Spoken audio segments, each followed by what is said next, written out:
Have you ever felt a sharp sting of something you did not expect from someone you loved the most? The kind of moment that makes your heart freeze, just for a second? A moment where a simple sentence spoken by your own child can feel like a cold hand pushing you into a new, unknown world. I remember that day so clearly, the day my daughter, my brilliant, beautiful Clara, called me old-fashioned. And she did not just say it. She said it with a look that pierced me. Little did she know, that very word, that very look, would bring out something I had buried deep inside me, something I thought was lost forever. It was a secret, a quiet triumph, from a past she knew nothing about. A secret that would soon change everything. Before we jump back in, tell us where you are tuning in from. And if this story touches your heart, please subscribe. Because tomorrow, I have saved something truly special just for you. My home was my quiet harbor. It was a place of soft sunlight in the mornings and the gentle hum of everyday life. I had built it, piece by piece, with love and with dreams. The walls were a pale yellow, a color I chose because it felt like a warm hug. In my living room, large windows looked out onto a small garden where roses bloomed in the summer. Their scent often drifted inside, bringing a peaceful fragrance. My name is Eleanor. I am past my middle years, but I do not often think about my age. My life had settled into a comfortable rhythm. Each morning, I woke before the sun, just as the sky began to turn a soft pink. I would make myself a cup of herbal tea, and then I would sit by the window. I would watch the world wake up, listening to the birds sing their morning songs. This quiet time was important to me. It was a moment of peace before the day began its dance. My routine was simple. After my tea, I would go into my small art studio, a bright room at the back of the house. I paint, not for fame, not for money, but for myself. It is a way for me to express feelings, to capture beauty, to make sense of the world around me. My canvases were usually filled with landscapes or quiet scenes from nature. There was a calmness in the brushstrokes, a quiet joy in mixing colors. My family was, I believed, the center of my universe. My husband, Arthur, was a kind man. He worked hard, and he loved our home. He was a man of few words, but his presence was a constant warm comfort. We had built a life together, a life that felt solid and true. We had weathered many storms, as all long marriages do. And through it all, our love, I thought, remained strong. Then there was Clara, our daughter. She was our only child, and she was the light of our lives. Clara was bright, ambitious, and full of ideas. She was in her late 20s, living in the city, pursuing a career in technology. We spoke often on the phone, and she visited us every few months. She would fill the house with her energy, her laughter, and her quick, modern thoughts. I loved her deeply. I admired her drive and her passion. She was everything I wanted her to be, a successful and independent woman. My days were filled with small, familiar joys. Cooking a simple dinner, tending to my garden, reading a good book, or simply sitting with Arthur, talking about our day. Sometimes Clara would call, and her voice would bring a smile to my face. Life felt full, complete. There were no grand dramas, no sudden surprises. It was a life lived with quiet contentment. I believed I understood my world. I believed I understood my place in it. I was a mother, a wife, an artist. I was a woman who had found her peace. Everything seemed calm, stable, and predictable. did not imagine that this calm surface was about to crack, that beneath it, currents were shifting, ready to pull me into something new and unexpected. I had no idea that my quiet harbor was about to face a storm that would challenge everything I thought I knew about myself, about my family, and about the hidden strengths I possessed. Clara arrived on a bright Saturday morning, her usual burst of energy filling our quiet home. She carried a sleek, modern laptop bag, which seemed almost like an extension of herself these days. Her smile was wide, as always, but there was a subtle glint in her eyes, a kind of focused intensity I had not noticed before. Arthur was delighted to see her. He met her at the door with his usual quiet warmth, and they shared a brief, affectionate hug. "Mother, you are looking wonderful," Clara said, her voice bright. "Still painting your landscapes, I see." She gestured, vaguely towards my studio, where a half-finished canvas sat on the easel. It was a scene of our local river, calm and winding through green fields. I thought it was rather lovely. "Yes, my dear," I replied, a gentle smile on my face. "It brings me much joy. Would you like to see what I have been working on?" I began to walk towards the studio, eager to share a part of my world with her. Clara, however, did not follow. She remained in the living room, setting her laptop bag down with a soft thud. "Oh, Mother, I am sure it is beautiful. But I have something rather important to discuss. Something, well, rather urgent." My steps faltered. Urgent? Clara rarely used such words for anything outside her work. I turned back, a slight frown touching my brow. "Is everything all right, dear?" She waved a dismissive hand, a gesture that always felt a little sharp. Yes, everything is quite fine. Better than fine, in fact. I have been working on a new project, a truly innovative idea, and I am so close to getting it off the ground. It is going to be big, Mother. Very big." Arthur sat down on the sofa, listening intently. His eyes were fixed on Clara, a look of pride on his face. This was not unusual. He was always proud of our daughter.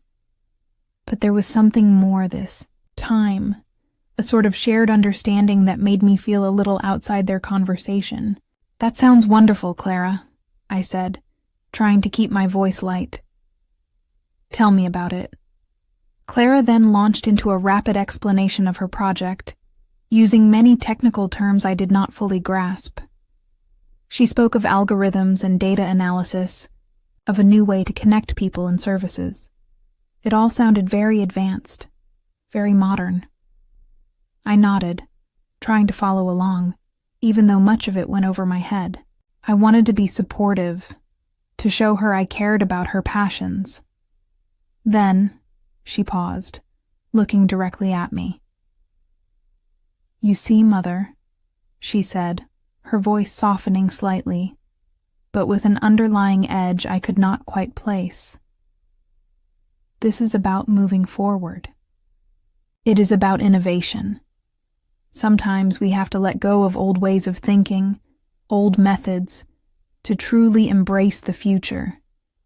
My heart gave a small, uncomfortable lurch. Old ways of thinking? Old methods? Was she referring to my art? My quiet life? My general approach to things? I felt a prickle of unease, a sensation like a tiny thorn entering my skin. Arthur cleared his throat.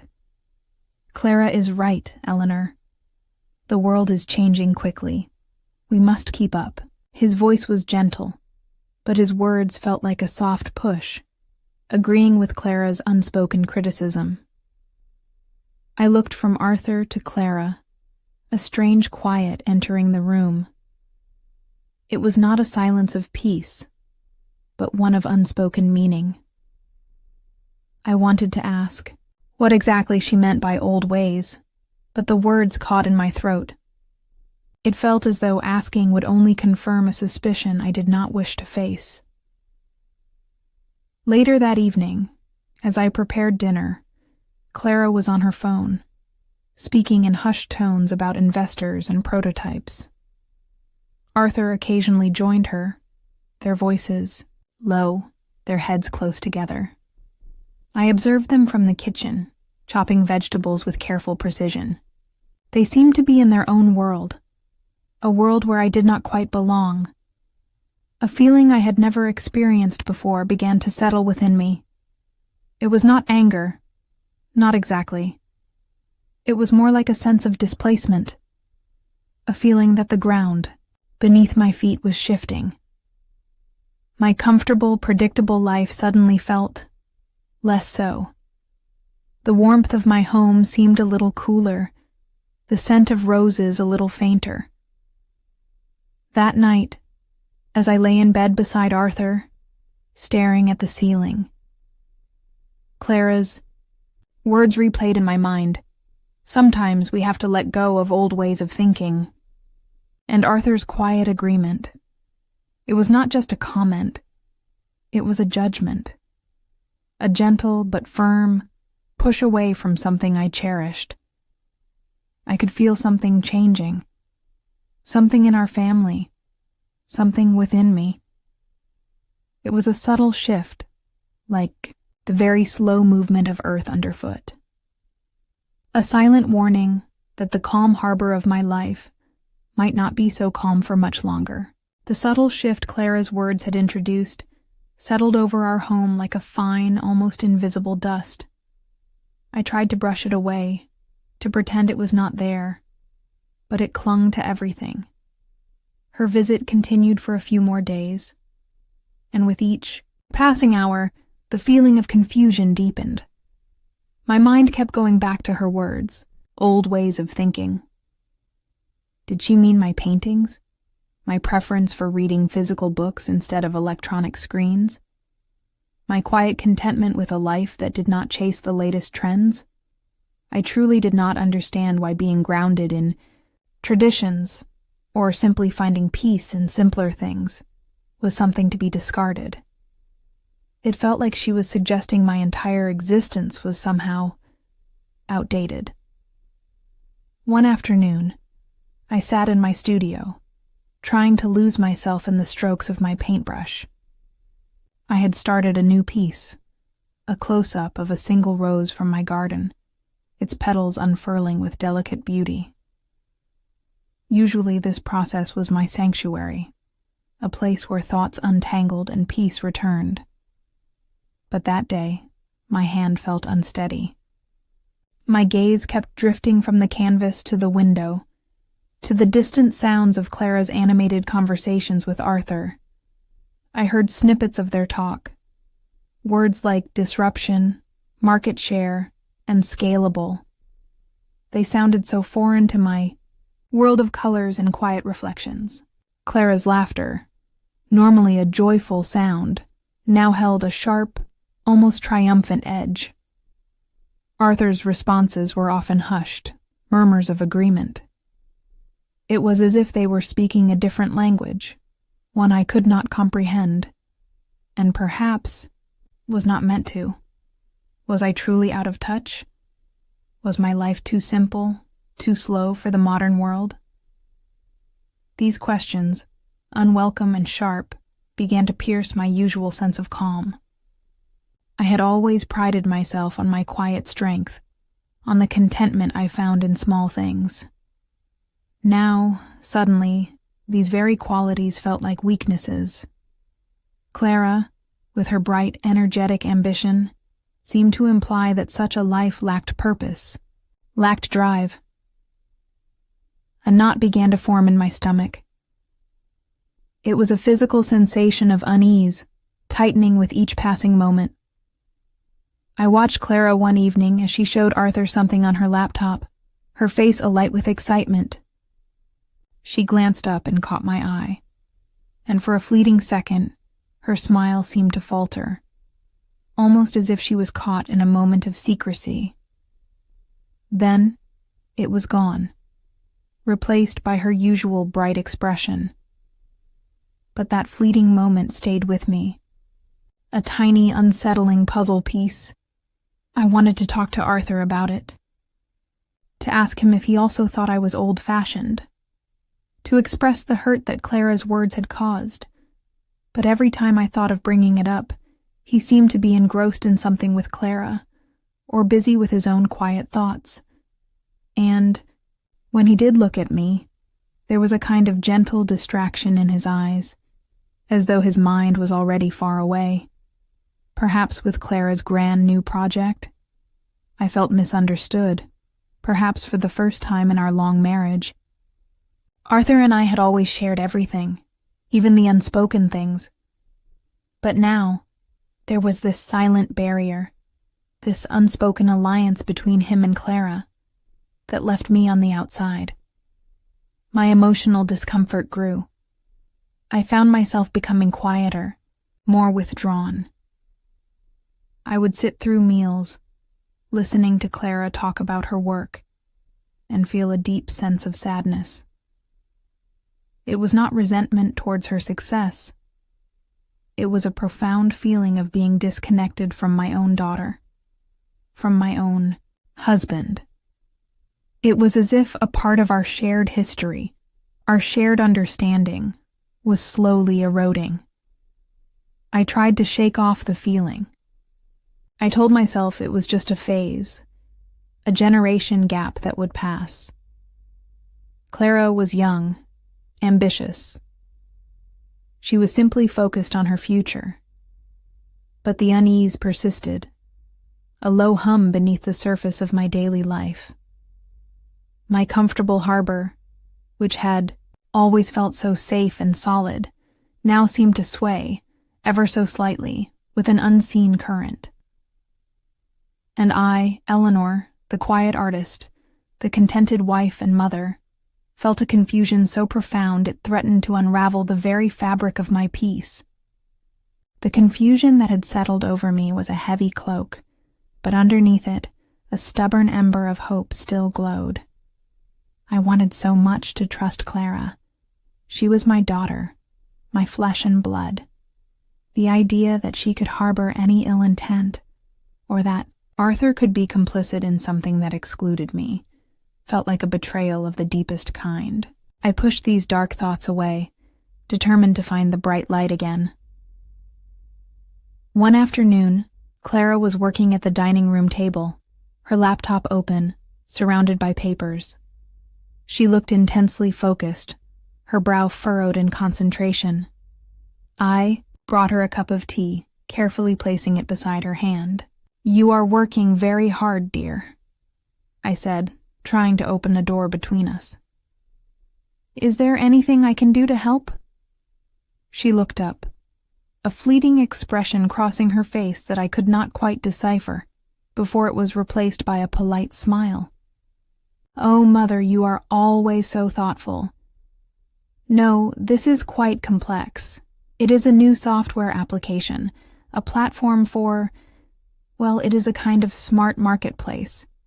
It uses artificial intelligence to connect creators with consumers in a more efficient way." My heart longed for closeness, for a genuine connection. I wanted to understand her world, even if it felt vastly different from my own. "That sounds very interesting, Clara. How did you come up with such an idea?" I asked, my voice gentle, hoping to encourage her to share more. She hesitated for a moment, her gaze drifting towards the window, then back to her screen. "It was just an idea that developed, Mother. Bits and pieces, really. I saw a gap in the market, a need that was not being met." Her explanation felt a little too rehearsed, a little too smooth. But I pushed my doubts down. She was simply being professional, I told myself. Later, Arthur joined us. He listened with rapt attention as Clara explained some finer points of her project. "It is truly innovative, Clara," he said, his voice full of genuine admiration. The potential is enormous. I believe in this project completely." His words, meant to be supportive of Clara, echoed with a strange resonance within me. He believed in this project completely. Did that mean he believed less in other things? Less in me? No, I told myself. That was unfair. He was simply being a supportive father. I wanted to believe him. I wanted to believe in the purity of their shared excitement. Clara then turned to me, her eyes bright. "Mother, I know this is not really your area of expertise, but your artistic eye is always so keen. Do you think the interface design looks too stark? We want it to be intuitive, but also visually appealing." She showed me some mock-ups on her screen. A flicker of hope sparked within me. She was asking for my opinion. She valued my input, even in this foreign technological world. I leaned closer, genuinely engaging with the visuals. "Well," I said, "the colors are perhaps a little cold, and the layout could benefit from a softer touch, perhaps more organic shapes, to make it feel less like a machine and more like a tool for human connection." Clara nodded slowly, listening. That is a good point, Mother. I will think about that." Her acceptance, however small, felt like a step towards bridging the growing gap between us.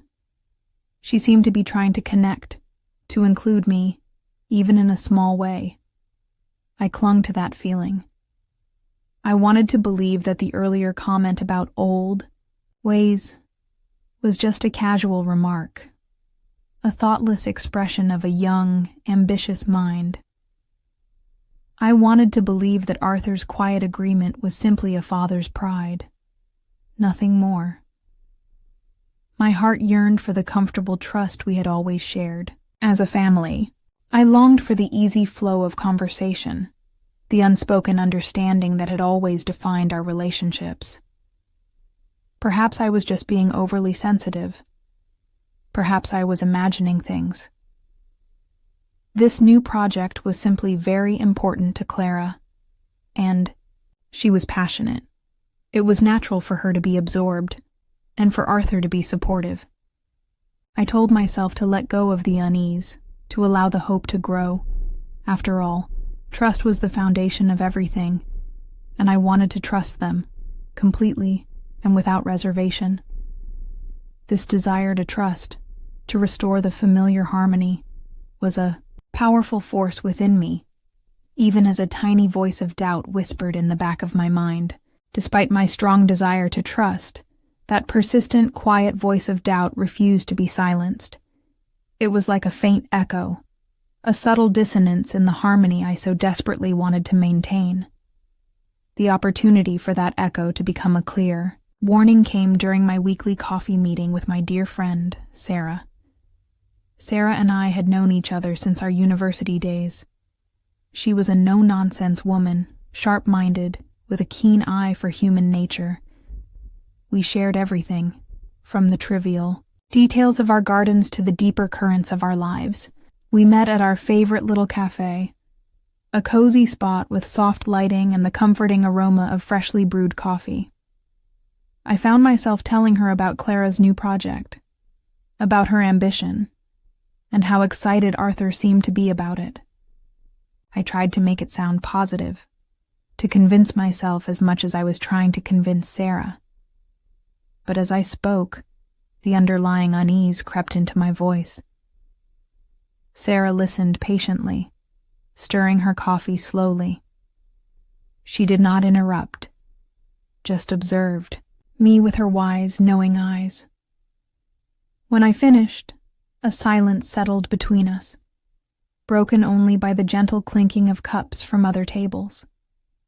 Then Sarah spoke, her voice low and thoughtful. "Eleanor," she began, "you know I love Clara. She is a brilliant young woman. But I have seen many people, especially in the world of business, who become very focused, Sometimes that focus can make them, well, less sensitive to others. I felt a small prickle of discomfort. "What do you mean, Sarah?" I asked, my voice a little tight. She looked directly at me. "I mean that sometimes, when people are chasing a big dream or a big sum of money, their vision can narrow. They might step on a few toes or forget about certain foundational things, ideas, for example." Her words sent a chill down my spine. Ideas. That was exactly what had been troubling me. Clara's project, though she was vague on details, kept reminding me of something. An old idea, a passion project of my own from many years ago, before Clara was even born. It was something I had toyed with, a concept for an online marketplace that connected artisans directly with buyers, bypassing traditional retail. I had even sketched out some designs, written a few notes. It was a simple, innocent dream then, one I had eventually set aside to focus on raising Clara. I had mentioned it to Arthur years ago, perhaps even shown him some of my drawings. It was a distant memory. But now, Sarah's words brought it sharply to the forefront of my mind. "Are you saying she might be using someone else's idea?" I asked, the thought feeling absurd even as I spoke it aloud. Clara would never do such a thing. My daughter was honest, ethical. Sarah shrugged gently. "Not necessarily, Eleanor. But sometimes people hear an idea. It plants a seed and then they develop it, perhaps without even realizing where the original spark came from. Or perhaps they realize, and they simply forget to acknowledge the source. Or worse." Her words echoed in my mind long after we parted ways. Or worse. Sarah was too kind to say it directly, but the implication was clear. Could Clara, my own daughter, truly be so ambitious as to take something that was not entirely hers? Could Arthur, my husband, stand by and allow it? The thought was a cold, bitter draft. My instinct, which I had tried so hard to silence, now shouted a clear warning. It was a powerful, undeniable feeling that something was deeply wrong.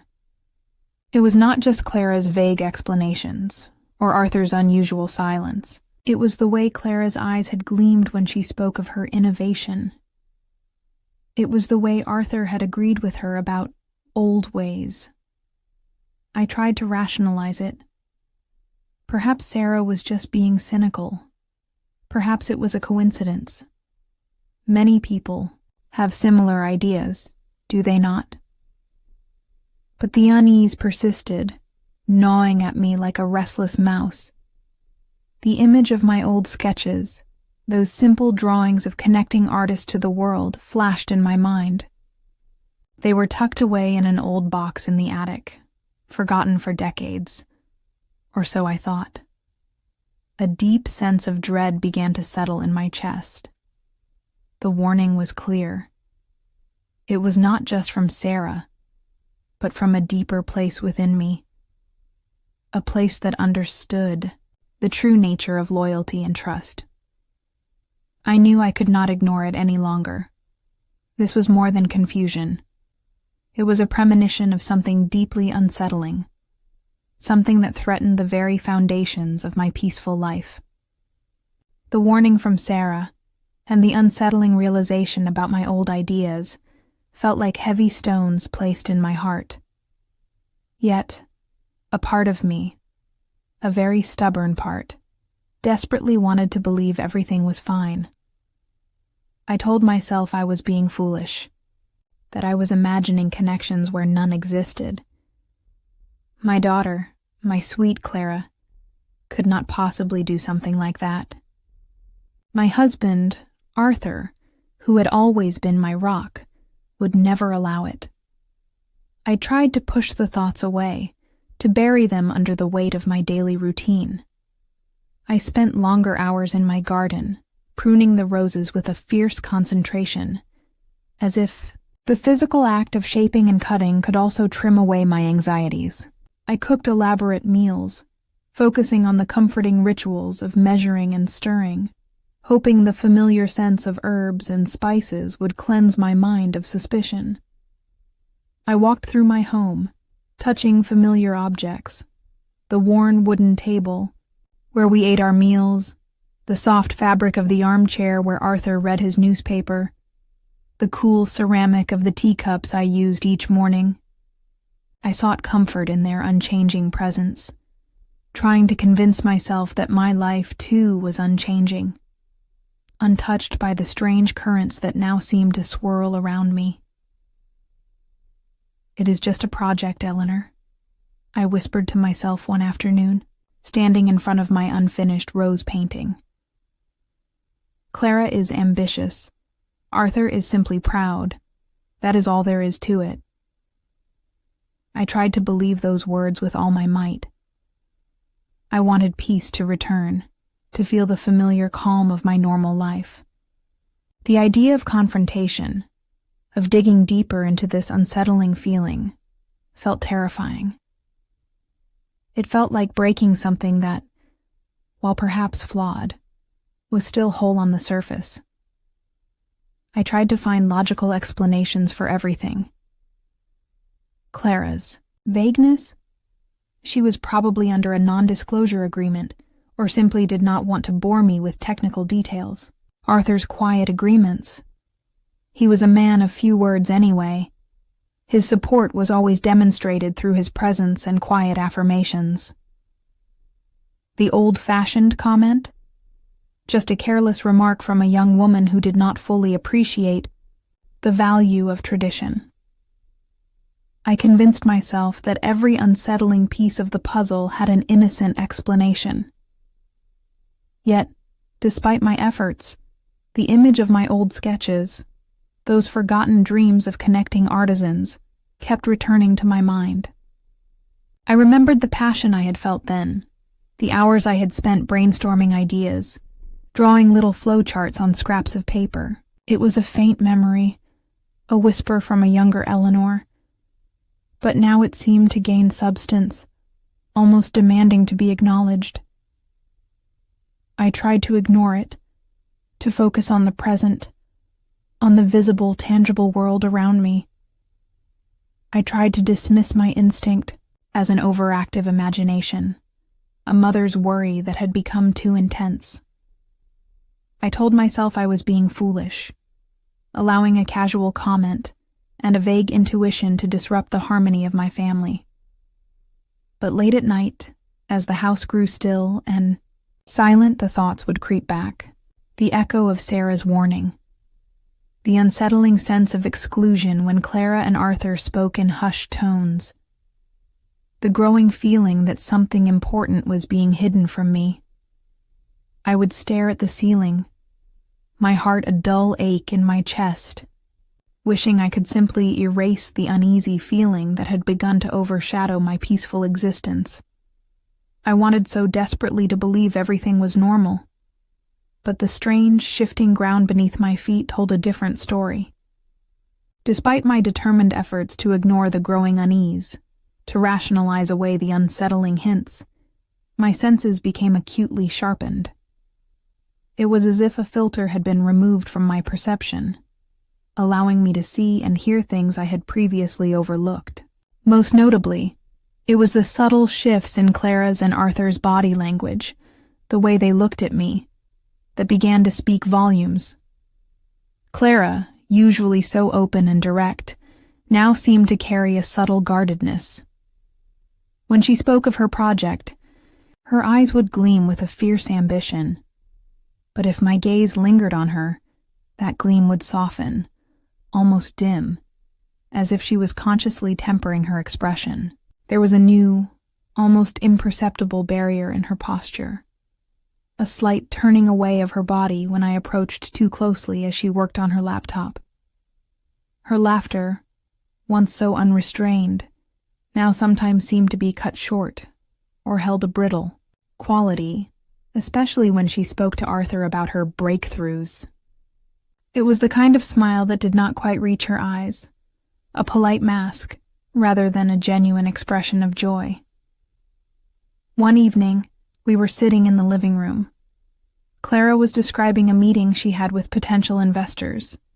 She spoke with a confidence that was impressive, yet also, to my newly sharpened senses, a little too practiced. As she spoke, she made a point, then glanced at Arthur.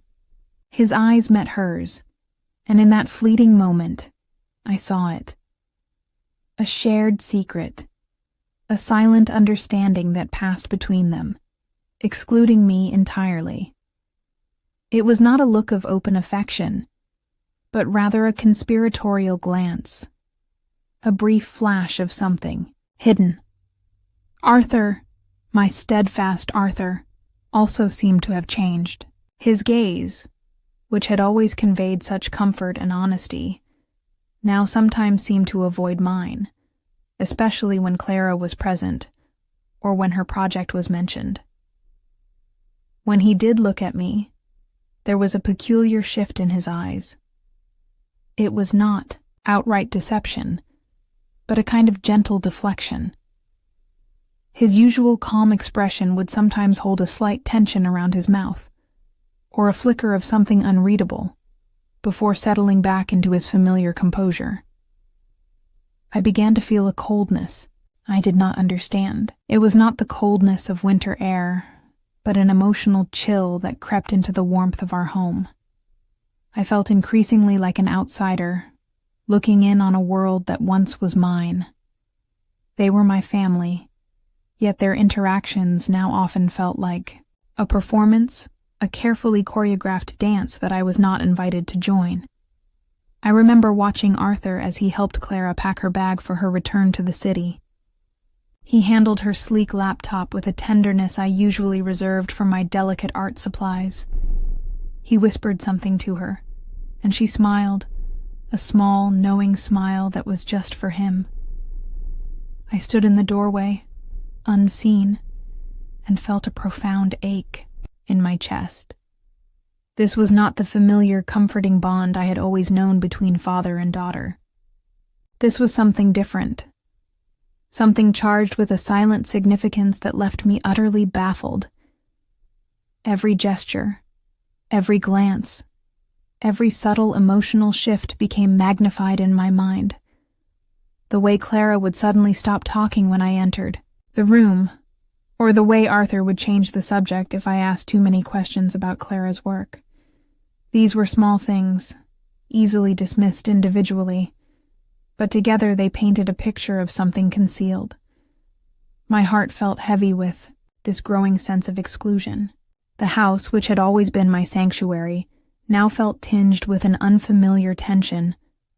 The air felt thick with unspoken words, with secrets that hummed just beneath the surface. I wanted to confront them, to ask them directly what was happening. But the fear of what I might discover, of shattering the last remnants of my comforting illusion, kept me silent. The way they looked at me, or rather, the way they sometimes did not look at me, was a silent confirmation of my deepening dread. Something was certainly wrong, and I was slowly, painfully, coming to understand that I was at the very heart of the mystery. The weight of the unspoken grew heavier with each passing day. The subtle glances, the hushed conversations, and the creeping sense of exclusion had become unbearable. I knew I could not continue to live with this silent tension, this constant feeling of being kept in the dark. The need for answers, for clarity, became a burning imperative. I decided I had to ask, directly, and without hesitation. Clara was still with us for a few more days before returning to the city. I chose a quiet afternoon, when Arthur was out running errands. Clara was in the living room, sketching on a notepad, her brow furrowed in concentration. It was a rare moment when she was not engrossed in her laptop. I sat opposite her, taking a deep breath. My heart was pounding, a nervous drumbeat against my ribs. "Clara," I began, my voice a little steadier than I expected. "I need to talk to you about something important." She looked up, her expression a mix of surprise and a subtle flicker of apprehension. "Yes, Mother? Is everything all right?"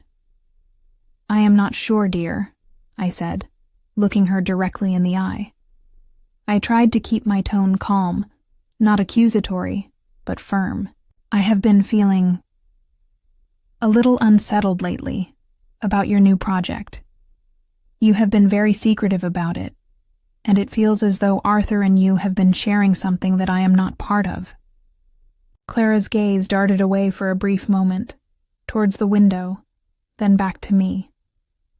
She closed her notepad, placing her pencil carefully on top. "Mother, I am sorry if you feel excluded. It is just a very complex business venture. I do not want to burden you with all the details. It is highly technical." "It is not the technical details I am concerned about, Clara," I stated, trying to hold her gaze. "It is the feeling that something is being kept from me, that there is a secret." She shifted in her seat, a faint flush appearing on her cheeks. "There is no secret, Mother. I am just protecting the idea. It is still very much in its early stages. You know how competitive the tech world is. Loose lips sink ships, as they say." She offered a small, strained smile. "But it feels more than that," I pressed, my voice softening slightly, pleading. "It feels personal, and it reminds me of something." I hesitated, then decided to be direct. "It reminds me of an idea I had many years ago, for an online marketplace, for artisans." Clara's eyes widened for a fraction of a second. The politeness of her smile vanished, replaced by a flicker of something akin to panic, quickly masked. "Mother, that is quite a coincidence, is it not? Many people have similar ideas. It is a common concept. My project is far more advanced, far more complex than anything you would have envisioned back then." Her voice was now faster, a little defensive. "Perhaps," I said, a wave of disappointment washing over me. Her avoidance was clear. "But I shared that idea with your father. I even showed him some of my drawings." Clara stood up, walking to the window, her back to me. Her shoulders were slightly hunched. "Mother, please. This is my career, my future. I have worked incredibly hard on this. Please do not make this more difficult than it needs to be." The silence that followed was louder than any words. It screamed with her unspoken truths. She had not denied the resemblance. She had not denied knowing about my idea. She had simply avoided it, deflected, and then appealed to my maternal instincts, suggesting I was somehow hindering her. When Arthur returned later, I confronted him too, though with less expectation. "Arthur," I said, meeting him at the door, "Clara's project. Does it not remind you of my old idea for an artisan marketplace?" He stopped, his hand still on the doorknob. He would not meet my eyes. His gaze shifted to the floor, then to the wall beside my head. "Eleanor, darling, I suppose there are similarities in the broad concept, but Clara's project is entirely different. It is modern, technologically advanced. Yours was, well, just a sketch." His voice was carefully neutral, almost flat. "But you remember it?" I pressed, my voice trembling slightly. He finally looked at me, a fleeting, almost imperceptible flicker of guilt in his eyes before he composed himself. "Yes, Eleanor, I remember. But it was a long time ago. These things happen." He then quickly changed the subject, asking about dinner, about my day, anything to steer away from the uncomfortable topic. Doubt, once a small seed, now grew into a monstrous tree, casting a long, dark shadow over my perception of my family. The truth had not been spoken, but their avoidance, their defensiveness, their inability to look me in the eye, told me everything I needed to know. The betrayal, though, still veiled, was palpable. The conversations, or rather, the non-conversations with Clara and Arthur, left me adrift in a sea of my own thoughts. Their evasions, their inability to meet my gaze, and their swift changes of subject were louder than any shouted confession. I was no longer merely confused. I was deeply, profoundly unsettled. The truth, though unconfirmed, felt like a heavy weight pressing down on me, stealing my breath. Sleep would not come. The nights became an endless replay of recent events. Would lie in bed, staring at the ceiling, my mind a chaotic tangle of suspicions and painful memories. Clara's bright, ambitious eyes, now tinged with a defensive flicker. Arthur's averted gaze, a crack in the solid foundation of our trust. The words old-fashioned, innovation, and the echoing whisper of similarities in the broad concept. Each phrase became a sharp shard of glass, pricking at my mind. I replayed every conversation, every interaction, searching for clues I had missed, for signs that should have been obvious. How could I have been so blind, so trusting? Had my quiet, contented life made me naive? These questions spun in my head, a dizzying spiral that offered no answers, only deeper wells of anxiety. My heart felt a constant ache, a hollow space where once there had been unwavering trust. During the day, I moved through my routines like a ghost. My art studio, once a sanctuary, now felt suffocating. I would sit before my easel, brush in hand, but the inspiration was gone. The colors seemed dull, the canvas a blank, mocking stare. My mind raced with questions, with theories, with a desperate need to make sense of what felt so senseless. I tried to paint, to find solace in the familiar movements, but my hands trembled, and my thoughts refused to be silenced. The house, usually filled with the comforting sounds of life, now felt eerily silent. Even Arthur's presence, which once brought a quiet comfort, now felt like a heavy silence, a reminder of the chasm that had opened between us. We spoke, but our conversations were shallow, about the weather, about mundane tasks. The deep connection, the easy flow of shared thoughts, was gone. It was like living with a stranger, a kind man, but a stranger nonetheless, who held a secret that wounded me. I felt truly alone with my thoughts. I longed to talk to Sarah again, to pour out this fresh wave of pain and confusion. But a part of me felt a deep shame. How could my own daughter and husband do this? To admit it aloud felt like admitting a personal failure, a profound betrayal at the very heart of my family.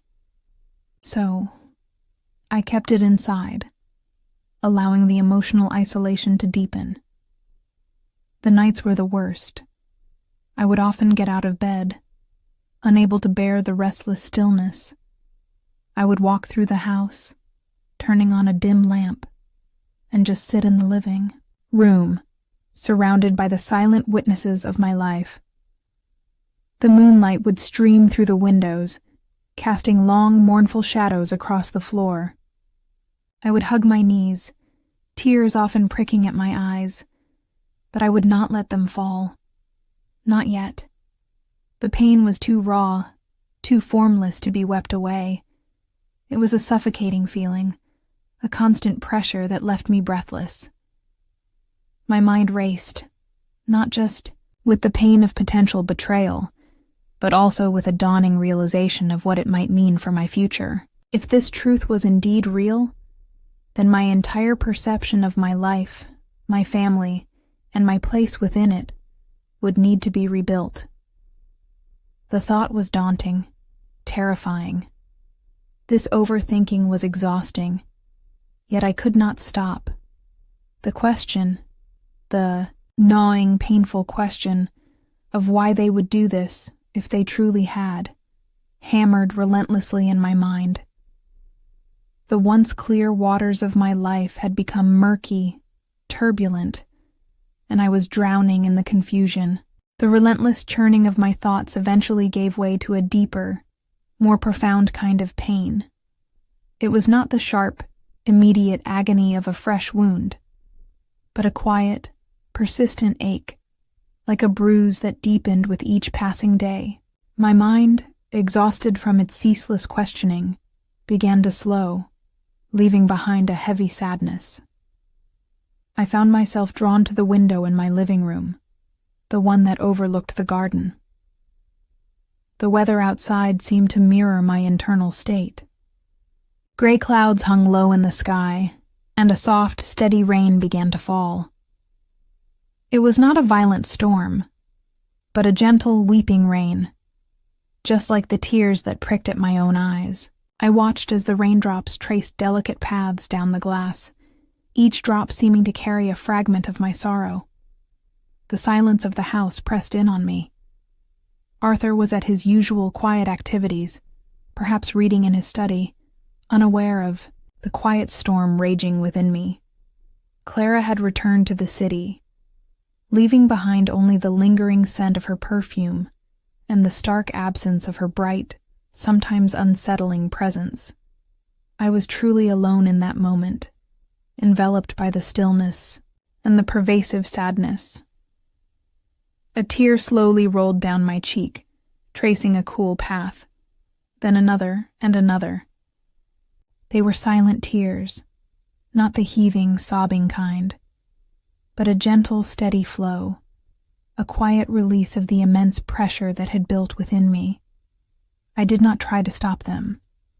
There was a strange comfort in allowing the sadness to simply exist, to flow through me without judgment. Each tear felt like a small piece of my broken trust, dissolving into the quiet air. My gaze drifted to the garden, where the roses, usually so vibrant, seemed muted by the rain. Their petals were heavy with moisture, drooping slightly. I felt a kinship with them, a shared sense of being weighed down by something beyond their control. The world outside looked blurred through my tear-filled eyes, reflecting the blurred reality of my own life. A deep ache settled in my chest, right over my heart. It was a physical sensation, a hollow, empty space where warmth and certainty used to reside. It was the pain of betrayal, yes, but also the pain of disillusionment. The picture of my family, once so clear and comforting, was now fractured, its pieces scattered and unrecognizable. I mourned not just the potential loss of my idea, but the deeper loss of innocence, the erosion of my perception of unbreakable family bonds. I remembered small moments, shared laughter, comforting silences, the unwavering belief I had held in the integrity of those I loved most. Now, those memories felt distant, tinged with a new, bitter understanding. The pain was quiet, almost insidious, because it was born not of conflict, but of a slow, creeping realization. It was the pain of watching something beautiful and cherished slowly unravel, and feeling powerless to stop it. I simply sat there, watching the rain, letting the quiet pain wash over me. There was no solution in this moment, no immediate path forward. There was only the raw, exposed feeling of a heart that had been deeply wounded. The world outside was a gray blur, and my inner world felt equally indistinct, filled with a pervasive, quiet sorrow that settled deep into my bones. This was the silent cry of my soul, a quiet testament to the weight of an unacknowledged truth.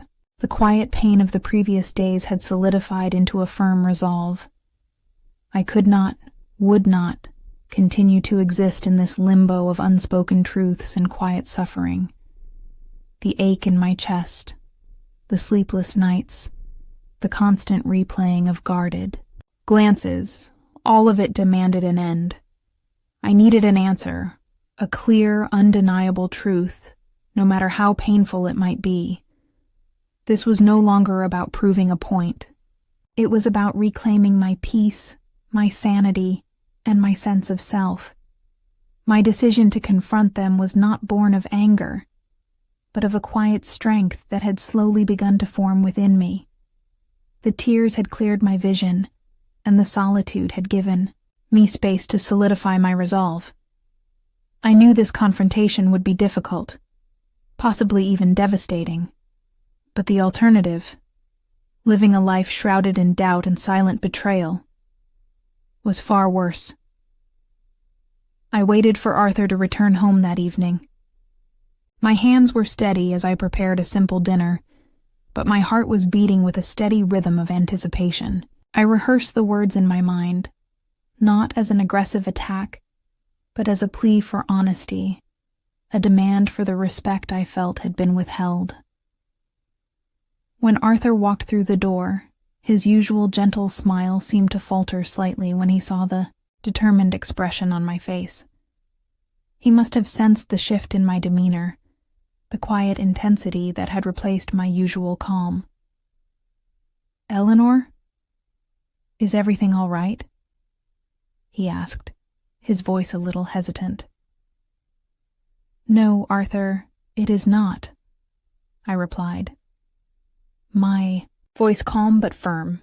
I walked towards him, stopping just a few feet away, ensuring I held his gaze.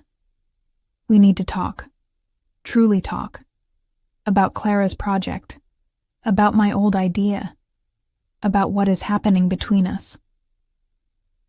His eyes darted away immediately, just as they had before. He tried to move past me, perhaps towards his study, but I stood my ground. "Please, Arthur. I need you to listen. I need the truth." He sighed, a long, weary sound. He ran a hand through his hair. "Eleanor, we have discussed this. Clara is simply pursuing her career. There is nothing to discuss." "There is everything to discuss," I countered, my voice rising slightly, but still controlled. "The patent Clara is pitching. The way it sounds so remarkably like the concept I worked on years ago, the one I shared with you. The way you both become evasive when I mention it. The way you look at each other, as though you share a secret that excludes me." He finally looked at me, and his eyes held a strange mix of discomfort and a desperate plea. "Eleanor, please, do not ruin this for Clara. She has worked so hard." "Ruin what, Arthur?" I asked, a sharp pang of pain piercing through me. "The truth? If her project is truly her own, if there is nothing to hide, then why this secrecy? Why the discomfort? Why can you not look me in the eye when I ask about it?" He dropped his gaze again, staring at the floor. The silence was deafening, filling the space between us with unspoken words, with the heavy weight of his evasion. He stood there, motionless, his silence a stark confirmation of my worst fears. It was a painful silence, an admission without a single spoken word.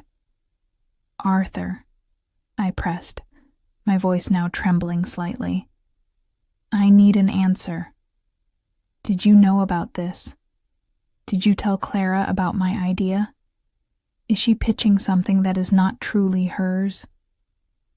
He finally looked up, his face etched with a mix of shame and a kind of resigned defeat. His mouth opened, as if to speak, but no words came out. He simply stared at me, his eyes filled with a painful acknowledgement. The silence stretched, excruciating and profound. It was not a denial. It was a silent admission, more devastating than any shouted confession could have been. In that moment, the truth, raw and cutting, finally revealed itself through his painful, guilty silence. My world, the one I had so carefully built, fractured completely. The silence stretched between us, thick and heavy, punctuated only by the distant hum of the refrigerator. Arthur's eyes, filled with that painful acknowledgement, spoke volumes without uttering a single sound. In that moment, the last fragile threads of my denial unraveled completely. I did not need words. His silence was the loudest confession. It was the confirmation of a betrayal so profound it felt like a physical blow to my chest. My breath caught in my throat. The image of my old sketches tucked away in a dusty box in the attic flashed vividly in my mind. I remembered the excitement I had felt, the countless hours spent dreaming about connecting artisans with a global audience, creating a space for true craftsmanship. It had been a small, humble dream, one I had shared freely, innocently with the man I trusted most in the world. And now, that dream, that very personal part of me, had been repurposed, repackaged, and presented as another's innovation. The pieces clicked into a terrible picture. Clara's vague explanations, her hurried defensiveness when I questioned her, Arthur's evasions, his uneasy glances, his sudden interest in Clara's tech project.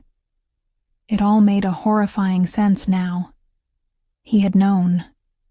He had known about my idea, and he had either given it to Clara or allowed her to stumble upon it, and then stood by silently, watching her claim it as her own. The realization was a cruel twist of the knife. It was not just Clara, my ambitious daughter, but Arthur, my gentle, steadfast husband, who had participated in this quiet deception. My mind raced, reeling from the impact. How could this be? How could the two people closest to me, the very pillars of my world, conspire in such a way? The question of why screamed in my head, raw and unanswered. Was it for money? For Clara's success at any cost? Did they truly believe my old idea was so insignificant that its origin did not matter? Did they think I would simply never remember, never connect the dots?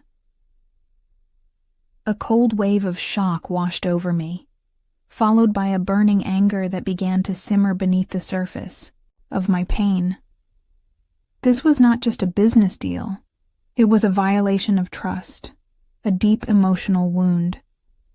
It felt like a theft, not of a physical object, but of a piece of my spirit, a fragment of my creative soul.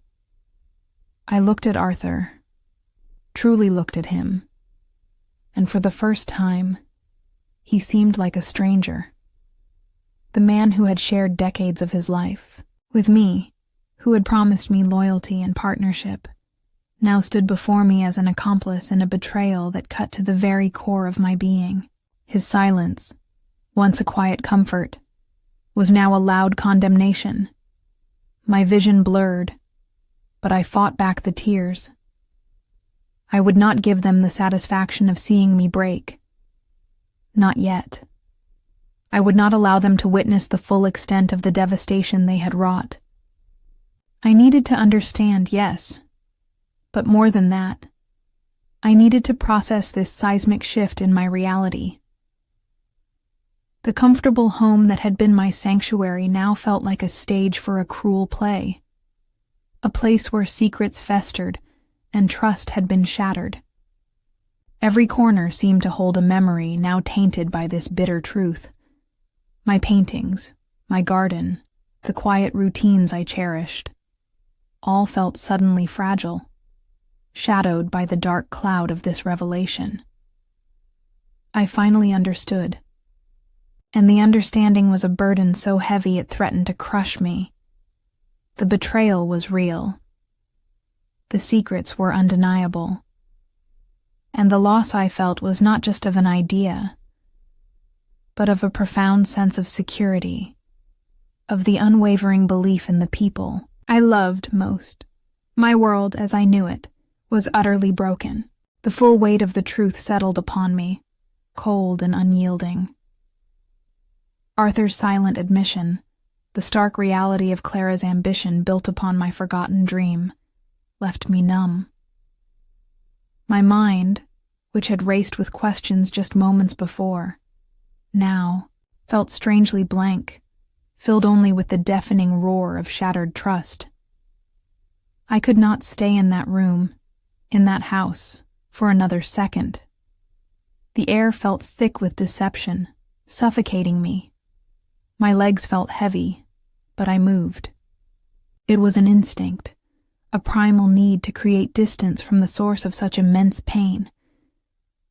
I did not speak, did not shout, did not even look at Arthur again. There were no more words to exchange, not then. His silence had been his answer, and my silence now was my response. I turned and walked out of the living room, my footsteps strangely loud in the sudden, profound quiet of the house. I could feel Arthur's gaze on my back, a silent, desperate plea perhaps, but I did not turn. Each step was deliberate, a physical act of putting space between myself and the crushing weight of betrayal. I walked through the kitchen, past the table where we had shared countless meals, past the window overlooking my once peaceful garden. Every familiar object now seemed to mock me, a reminder of the false sense of security I had lived within. My destination was my art studio, the room at the back of the house that had always been my sanctuary. I needed to be alone. I needed to breathe. I needed to process this seismic shift in my reality without the suffocating presence of their complicity. When I reached the door, I did not hesitate. I stepped inside, my hand reaching for the latch. With a quiet click, I shut the door, effectively locking myself away from the world outside, from the people who had wounded me so deeply. The studio, usually a place of vibrant colors and quiet creativity, felt different now. The light filtering through the large windows seemed muted, the air heavy with an unseen sorrow. I did not go to my easel, did not touch a brush. Instead, I walked to the far corner, to a worn armchair I kept there for moments of contemplation. I sank into its familiar embrace, drawing my knees up to my chest, wrapping my arms around myself, as if to physically hold myself together. My mind was a blur of raw emotion. It was not anger that dominated. Not yet. It was a searing pain, a profound sense of loss. It was the pain of a dream stolen, yes, but more significantly, it was the pain of a family fractured, of trust irrevocably broken. I had believed in them, utterly and completely. I had given them my heart, my dreams, my unwavering support. And they had taken something precious from me, something that was uniquely mine, and presented it as their own, all while cloaked in secrecy. I closed my eyes, but the images persisted.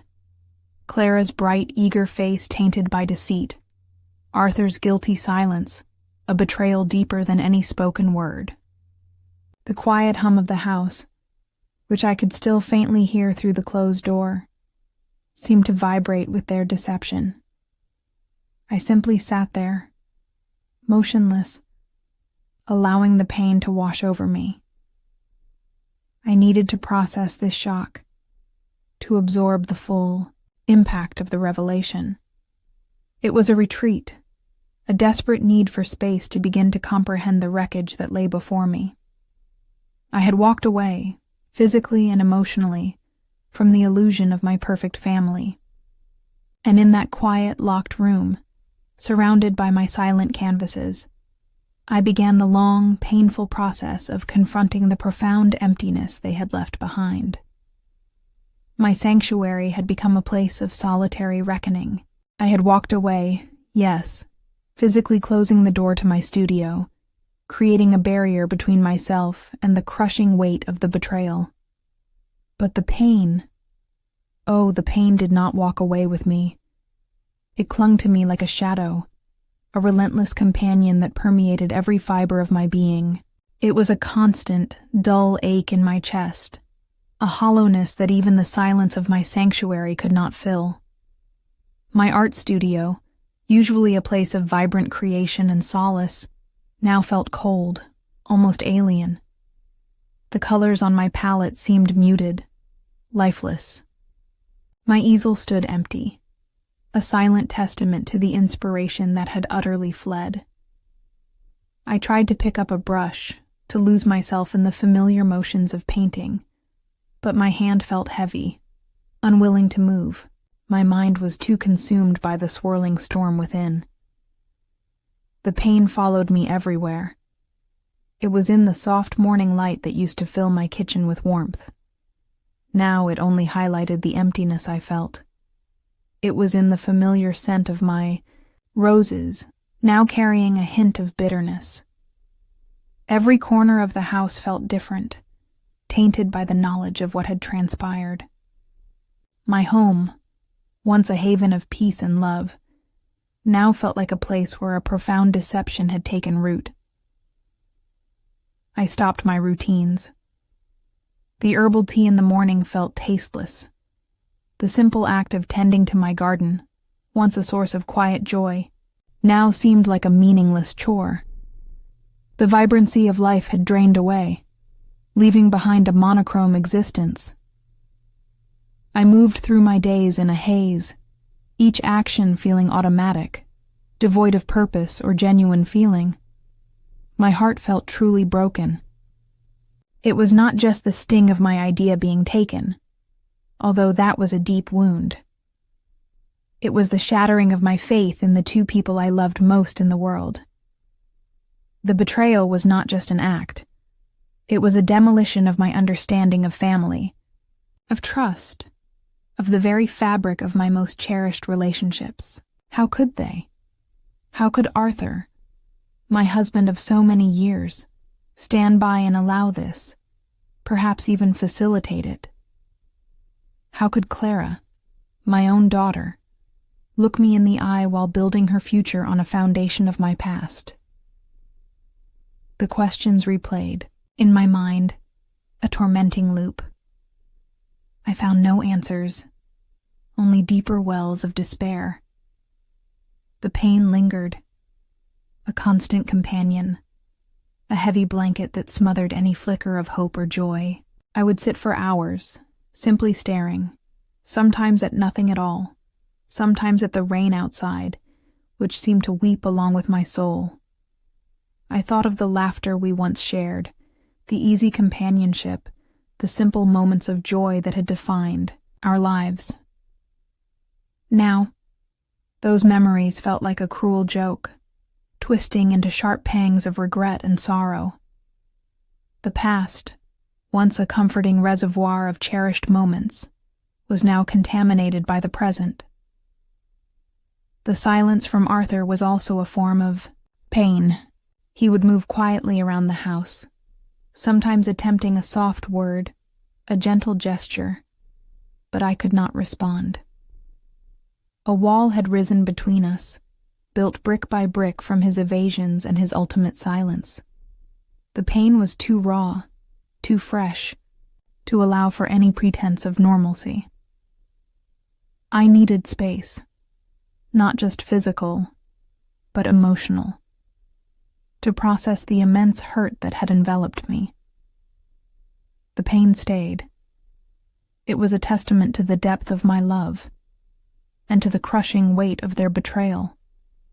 It was a silent witness to the shattering of my world, a constant reminder that something precious had been lost, and that the path to healing, if one even existed, would be long and arduous.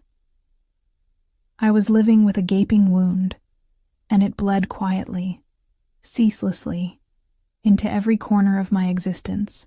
The quiet, persistent pain became a dull backdrop to my days, a constant hum beneath the surface of my consciousness. Yet, amidst this pervasive sorrow, another emotion began to surface. A profound and aching longing for the past. It was not a longing for ignorance, for the blissful unawareness of the betrayal, but a yearning for the pure, untainted joy that had once filled my life and my family. My mind, in its weary state, began to drift back to earlier times, to moments that now felt like precious, fragile memories. I remembered Clara as a little girl, her small hand nestled securely in mine, her bright eyes wide with wonder as we explored the garden together. I recalled teaching her how to mix colors for painting, her tiny fingers clumsy but eager, leaving streaks of paint on her cheek. Her innocent laughter, light and unburdened, echoed in the silent chambers of my mind. These were the moments that formed the very fabric of my motherhood, weaving a tapestry of pure, unconditional love. I thought of Arthur, too, in those early years. His steady presence, his quiet strength. I remembered evenings spent on the porch, swing, his arm around me, talking about our dreams for the future, for Clara, for our home, the comforting silence that often passed between us, a testament to a deep, unspoken understanding. We would watch the sunset, our shoulders touching, and I would feel an unwavering sense of security, a belief that we were truly one, facing the world together. Joyful flashbacks, sharp and vivid, played out in my mind. A picnic by the river, Clara splashing in the shallow water, her giggles carried on the breeze. Arthur teaching her to ride her bicycle, running alongside her, his proud smile as she finally pedaled away on her own. Christmas mornings, filled with the rustle of wrapping paper and the excited cries of a child. Simple family dinners where laughter flowed freely and conversations meandered easily from one topic to another. These memories, once a source of comfort and warmth, now brought a different kind of pain. They stood in stark contrast to the desolate present, a cruel reminder of what had been lost. The purity of those moments, the unshakable trust and happiness, felt irrevocably tainted by the current reality. It was like looking at a cherished photograph that had been brutally torn down the middle. The beauty was still there, but the rip was undeniable, the connection severed. Oh, how I missed that time. I missed the innocence, the certainty, the belief that my family was a sanctuary of truth and love. I missed the ease of conversation, the comfort of knowing that the people I shared my life with had my best interests at heart. I missed the simple joy of being Eleanor, a woman who felt secure and cherished in her world. The quiet suffering of the present was amplified by this nostalgic longing. Every happy memory now carried an undertone of sorrow, a whisper of what might have been, or what once was, and now is broken. I yearned for the days when a simple glance from Arthur conveyed love, not guilt, when Clara's ambition felt like a shared dream, not a secret weapon.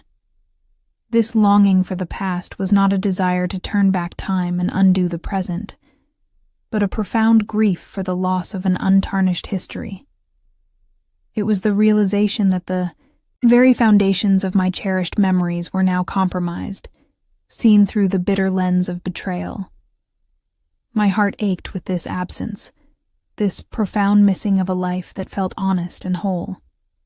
It was a constant reminder of the beautiful, past that now seemed irrevocably separated from my painful present. The persistent ache of missing the past became too heavy a burden to carry alone. The emotional isolation, though self-imposed, was slowly suffocating me. I knew deep down that I needed to reach out, to share this crushing weight with someone who understood, someone I could still trust completely. The image of Sarah, her kind eyes and steady presence, came to my mind like a beacon in the darkness. I picked up the telephone, my hand trembling slightly as I dialed her number. It felt like an enormous effort, a conscious push against the inertia of my grief. When Sarah's warm voice answered, a wave of relief washed over me, so potent it almost brought me to tears. "Sarah," I managed to say, my voice a little hoarse. "It is Eleanor. Do you have some time? I need to talk." "Eleanor." "Of course, darling. Come over. I will put the kettle on," she replied instantly, her voice filled with genuine concern, sensing the fragility in my tone. Within the hour, I was at her cozy kitchen table, a steaming mug of tea warming my hands. Sarah sat opposite me, her gaze gentle, patiently waiting. She did not press, did not pry, simply offered her silent, comforting presence. And then, slowly, haltingly at first, the words began to tumble out. I spoke of Clara's visit, her subtle comments, and Arthur's evasions. I recounted the growing unease, the sleepless nights, and the desperate attempts to ignore my gut feeling. I told her about my old artisan marketplace idea, the one I had shared with Arthur all those years ago. And finally, my voice breaking, I described the excruciating moment of Arthur's silent admission, the terrible clarity that had shattered my world. Tears, which I had suppressed for so long, finally began to flow freely. Not the quiet, internal tears of before, but deep, heaving sobs that racked my body. Sarah did not interrupt. She simply reached across the table and held my hand, her grip firm and comforting. She let me cry, truly cry, for what felt like an eternity, allowing the raw grief and anger to finally pour out. When my tears subsided, leaving me feeling emotionally drained but strangely lighter, Sarah spoke. Her voice was a soft comfort, yet clear and strong. "Oh, Eleanor, my dear friend, I am so sorry. What a profound betrayal." Her validation was like a balm to my wounded soul.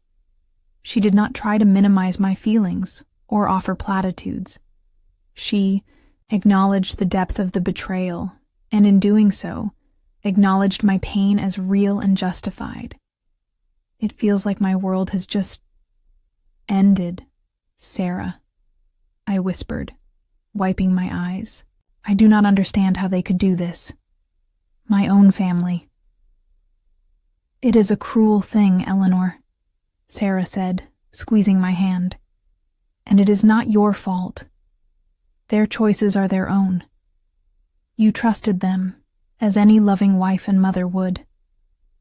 This is not a reflection on your character, but on theirs." She talked about ambition, about the pressures of success, and how sometimes people can lose their way, blinded by what they want. She did not excuse them, but she offered a perspective that helped me understand that their actions, while deeply hurtful, were not a judgment on my worth. That healing conversation lasted for hours. Sarah listened with unwavering empathy, offering quiet understanding and gentle words of encouragement. She helped me piece together the shattered fragments of my thoughts, giving voice to feelings I had struggled to articulate. She reminded me of my own strength, of the artist I was, of the resilience I possessed. Slowly, very slowly, a sliver of trust began to return to me. Not trust in my family, not yet, but trust in the possibility of healing, in the unwavering support of a true friend. Sharing my burden had lightened it considerably. I felt less alone, less adrift. Sarah's presence, her steady kindness, was a lifeline in the stormy sea of my grief. It was the first tentative step out of the emotional isolation, a vital connection to a world that still held goodness and genuine care. The conversation with Sarah had been a cleansing rain for my soul. It had helped me to articulate the pain, to see the betrayal for what it was, and to feel less alone in my suffering. But even with her unwavering support, a crucial solitary step remained. I had to say goodbye. Not to my life, not to all relationships, but to the idealized version of my family, to the unblemished dream I had held for so long.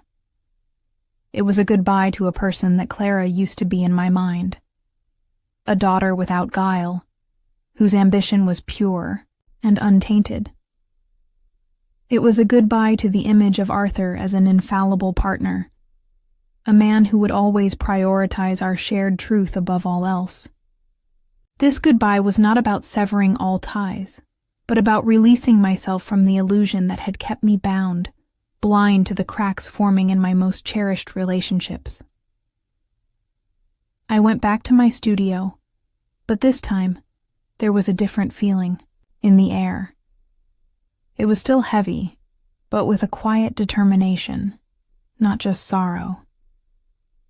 I found an old wooden box tucked away in a corner, filled with forgotten treasures. Inside, beneath old photographs and dried flowers, lay a brittle yellowed notebook. This was it. This was the notebook filled with my original sketches, my handwritten notes, and my nascent ideas for the artisan marketplace. The very dream that Clara was now pitching as her own. I picked it up, my fingers tracing the faded ink. Each drawing, each scribbled thought, brought back a flood of memories. The excitement, the late nights fueled by inspiration, the sheer joy of creation.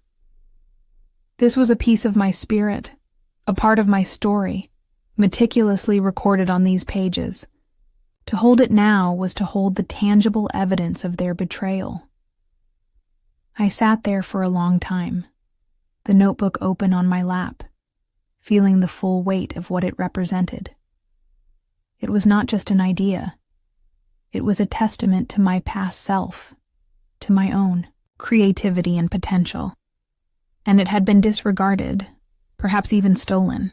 The pain was sharp, but intertwined with it now was a rising sense of indignation, a quiet fury that strengthened my resolve. Then, slowly, deliberately, I closed the notebook.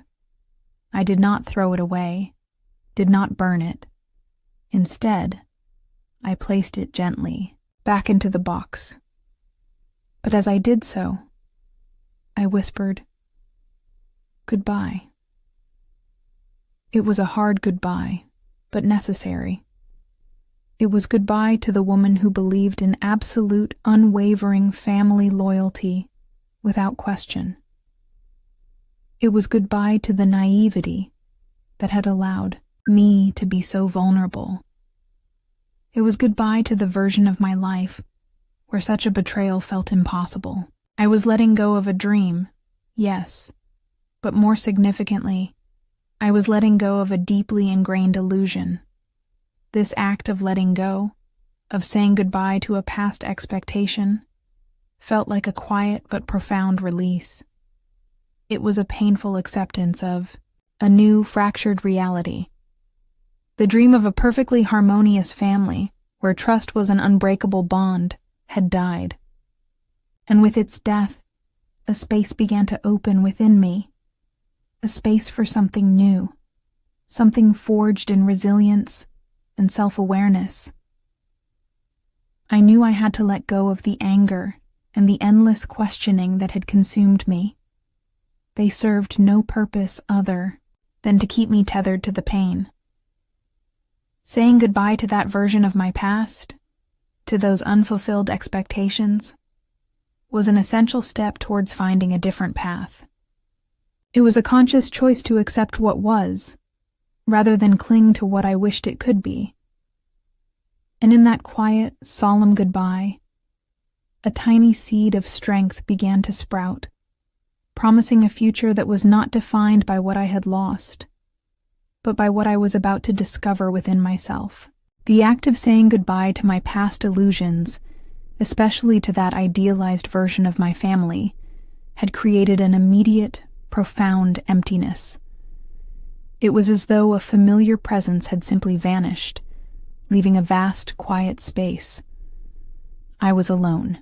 Now, not just physically in my studio, but emotionally, in a way I had never truly experienced before. Arthur was in the house, yes, moving through his own routines, but the connection between us had frayed, leaving me feeling utterly solitary within our shared space. In the days that followed, I found a strange, stark peace in this aloneness. My own company felt peaceful. It was not the loneliness I feared, the gnawing ache of true isolation. Instead, it was a quiet strength, a realization that I no longer needed to pretend, no longer needed to uphold the illusion for anyone else's comfort. The silence, once heavy with unspoken tension, now felt liberating. I returned to my art, but with a different focus. The landscapes and serene garden scenes that had once filled my canvases felt suddenly inadequate. My brushstrokes were bolder, more deliberate. I began to paint reflections of my inner world, the raw emotions that had been churning within me. I painted the breaking of trust, using jagged lines and contrasting colors. I painted the quiet pain, using muted tones and shadowed forms. And slowly, tentatively, I began to paint the emerging strength I felt, using vibrant, defiant splashes of color that seemed to burst forth from the darkness. This new direction in my art was a powerful form of self-expression. It was a way for me to process the trauma, to give form to the formless grief and resilience that now defined my existence.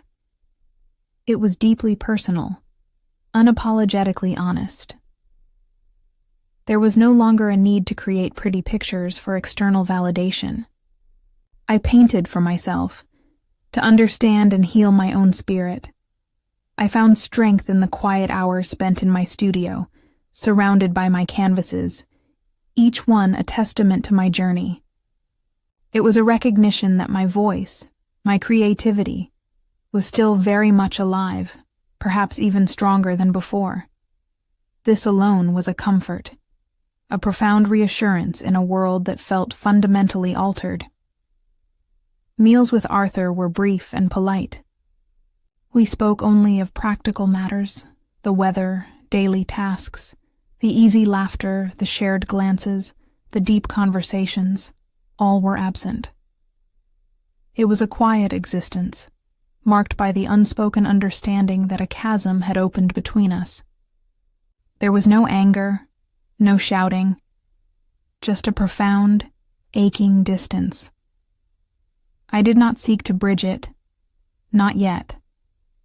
I needed this space, this aloneness to gather myself. I was alone, but not lonely. This distinction became incredibly important to me. Loneliness was about wishing for someone else's presence. Being alone was about finding comfort and self-sufficiency in my own company. I realized I had always relied on Arthur, on Clara, to be integral parts of my identity.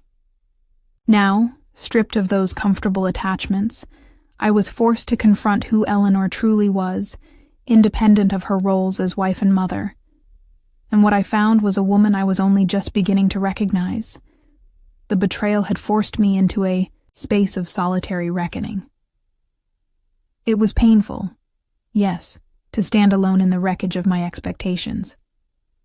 But it was also empowering. In this aloneness, I discovered a resilience I did not know I possessed. A quiet determination to rebuild, not just my life, but my sense of self, from the ground up. This was my time to heal, to reflect, and to rediscover the woman beneath the roles she had always played. This quiet solitude was the beginning of my true self-discovery. The solitude, once a painful consequence of betrayal, slowly transformed into a fertile ground for growth. In the quiet hours spent in my studio, or simply observing the world with newfound introspection, I began to see a profound change within myself. I was not the same Eleanor who had watched the rain with quiet pain, nor the woman who clung desperately to a fragile sense of trust. The fire of betrayal, though excruciating, had forged something new within me. I saw a different woman in the mirror. Not just the lines of age or the subtle changes in my hair, but something deeper in my eyes. There was a quiet strength there, a resolve that had not been present before. The innocence, the perhaps naive trust that had defined my earlier life, was gone. In its place was a clear-eyed understanding of human nature, of the complexities of relationships, and of the bitter reality that even those closest to you can cause immense pain. The old Eleanor was gone. She had been comfortable, perhaps too comfortable, in her predictable world. She had believed in the inherent goodness of her loved ones, assuming their actions would always align with her best interests. This new Eleanor, however, understood that trust was not an unbreakable given, but a fragile construct, built through consistent action and honesty. She was wiser, more discerning, and perhaps a little more guarded, but not cynical. There was still a capacity for love, but it was now tempered with a healthy dose of self-preservation. I had grown through the fire of betrayal. The pain, though immense, had served as a harsh teacher. It had forced me to look inward, to confront my own assumptions and vulnerabilities. It had stripped away the comfortable illusions and revealed a core of resilience I did not know I possessed. I realized that my worth was not dependent on the validation of others, nor on the stability of my family relationships. My worth was intrinsic, residing within my own spirit, my own creativity, my own enduring strength. My art reflected this internal transformation. The hesitant strokes of previous weeks gave way to bolder, more confident lines. My palette, once dominated by soft, gentle hues, now incorporated stronger, more vibrant colors, expressing a newfound vitality. I found myself drawn to subjects that embodied resilience: ancient trees standing firm against the wind, turbulent seas crashing against unyielding rocks, lone figures standing strong against vast open landscapes.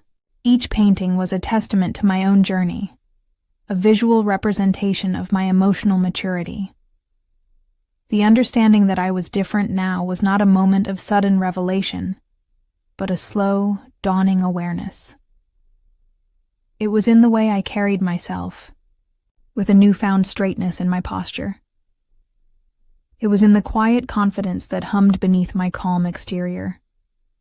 It was in the way I now approached my interactions with Arthur, not with anger, but with a detached politeness, an unspoken boundary that protected my fragile peace. I began to value my own thoughts, my own instincts, above the need for external approval. The voice of doubt that had once whispered in my mind was now replaced by a clear, steady inner knowing. I understood that this transformation, though born of pain, was ultimately a gift. It had peeled away layers of complacency and revealed a stronger, more authentic self. This deeper sense of self-awareness brought a quiet power. I was not defined by what had happened to me, but by how I was choosing to respond to it. I was no longer a passive observer of my own life. I was an active participant, shaping my future with newfound strength and wisdom.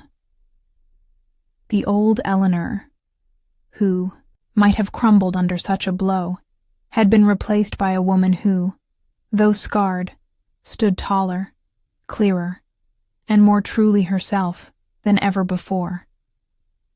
This was a profound, undeniable truth. I was not the same, and I was stronger for it. The profound sense of change within me, the realization that I was not the same woman, was a powerful foundation. Yet, even in this newfound strength, the days still held a muted quality.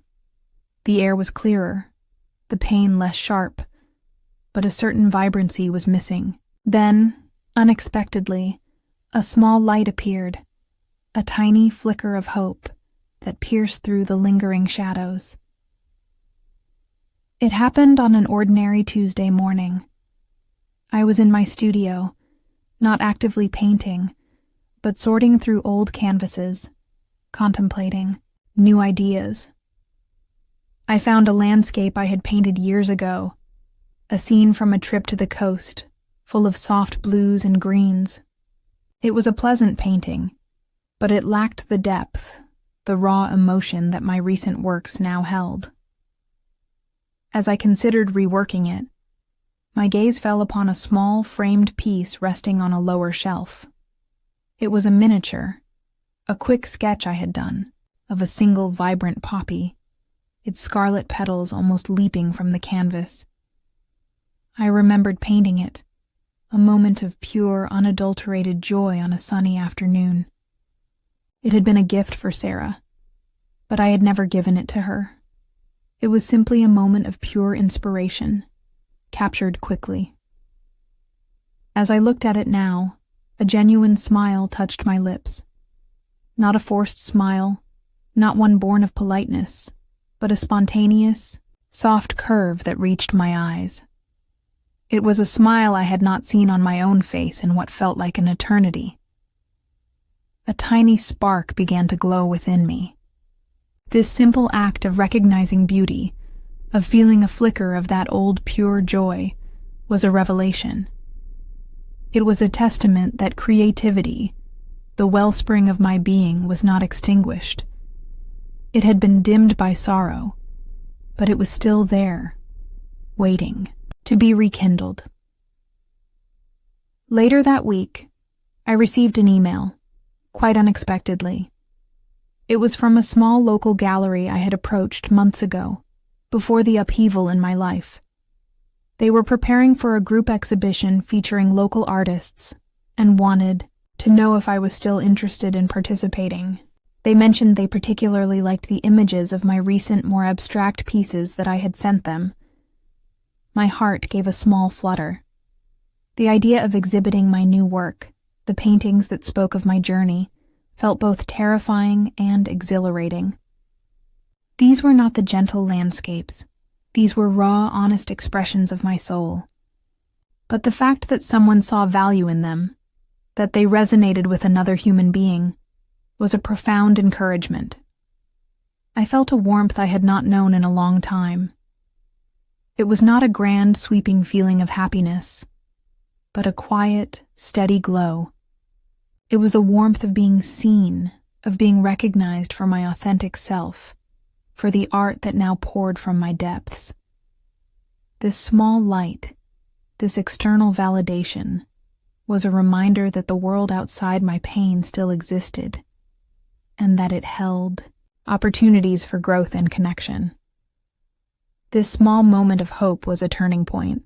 It signaled that even after profound betrayal and deep sadness, life continued to offer beauty, possibility, and recognition. It was a gentle whisper that my journey of healing was progressing, and that the path ahead, though still uncertain, was no longer shrouded in complete darkness. The poppy, small but vibrant, was a silent symbol of this truth. Even in the quietest corners of my being, life was beginning to bloom again. The small light, that subtle glimmer of hope from the gallery invitation, and the unexpected joy of my poppy painting, was enough. It was a gentle nudge, a quiet encouragement to lift my head and truly begin again.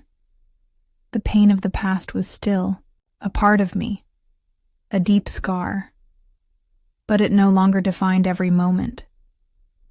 I felt a renewed sense of purpose, a quiet determination to shape my days, not by what had been lost, but by what I could now create. I started each day with a fresh mind, a conscious decision to focus on the present and the possibilities it held. My morning routine, once a comforting ritual, now became an act of intention. I would still make my herbal tea, but now, instead of gazing out at the rain-laden garden with a heavy heart, I would sit and plan. I would outline new painting ideas, consider new color palettes, and even sketch out practical steps for the gallery exhibition. This was my new beginning, a deliberate act of investing in myself. Self-care became a priority.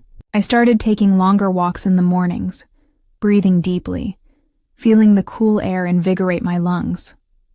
I paid more attention to the food I ate, preparing nourishing meals that fueled my body and mind. I rediscovered the simple pleasure of reading a good book, allowing myself to be transported by stories that offered respite and new perspectives.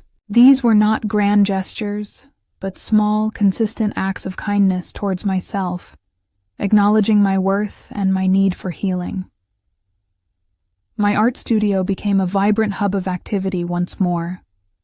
I cleaned it thoroughly, arranging my brushes and paints with a renewed sense of order. The light felt brighter, the air clearer. I found myself sketching constantly, filling notebooks with ideas that sprang from my experiences. My new paintings were bolder, more expressive. I was no longer afraid to use strong colors, to create shapes that were less defined, more evocative of emotion. Each stroke of the brush felt like a reclamation, a defiant act of creativity in the face of what had tried to diminish me. I decided to accept the gallery's invitation. The thought of my raw, emotionally charged work being displayed for others to see was daunting, but also empowering. It was a step outside my comfort zone, a declaration that I was not just Eleanor, the wife and mother, but Eleanor, the artist, with a unique voice and a powerful story to tell.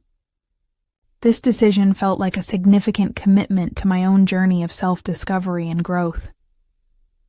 Arthur and I continued our quiet coexistence.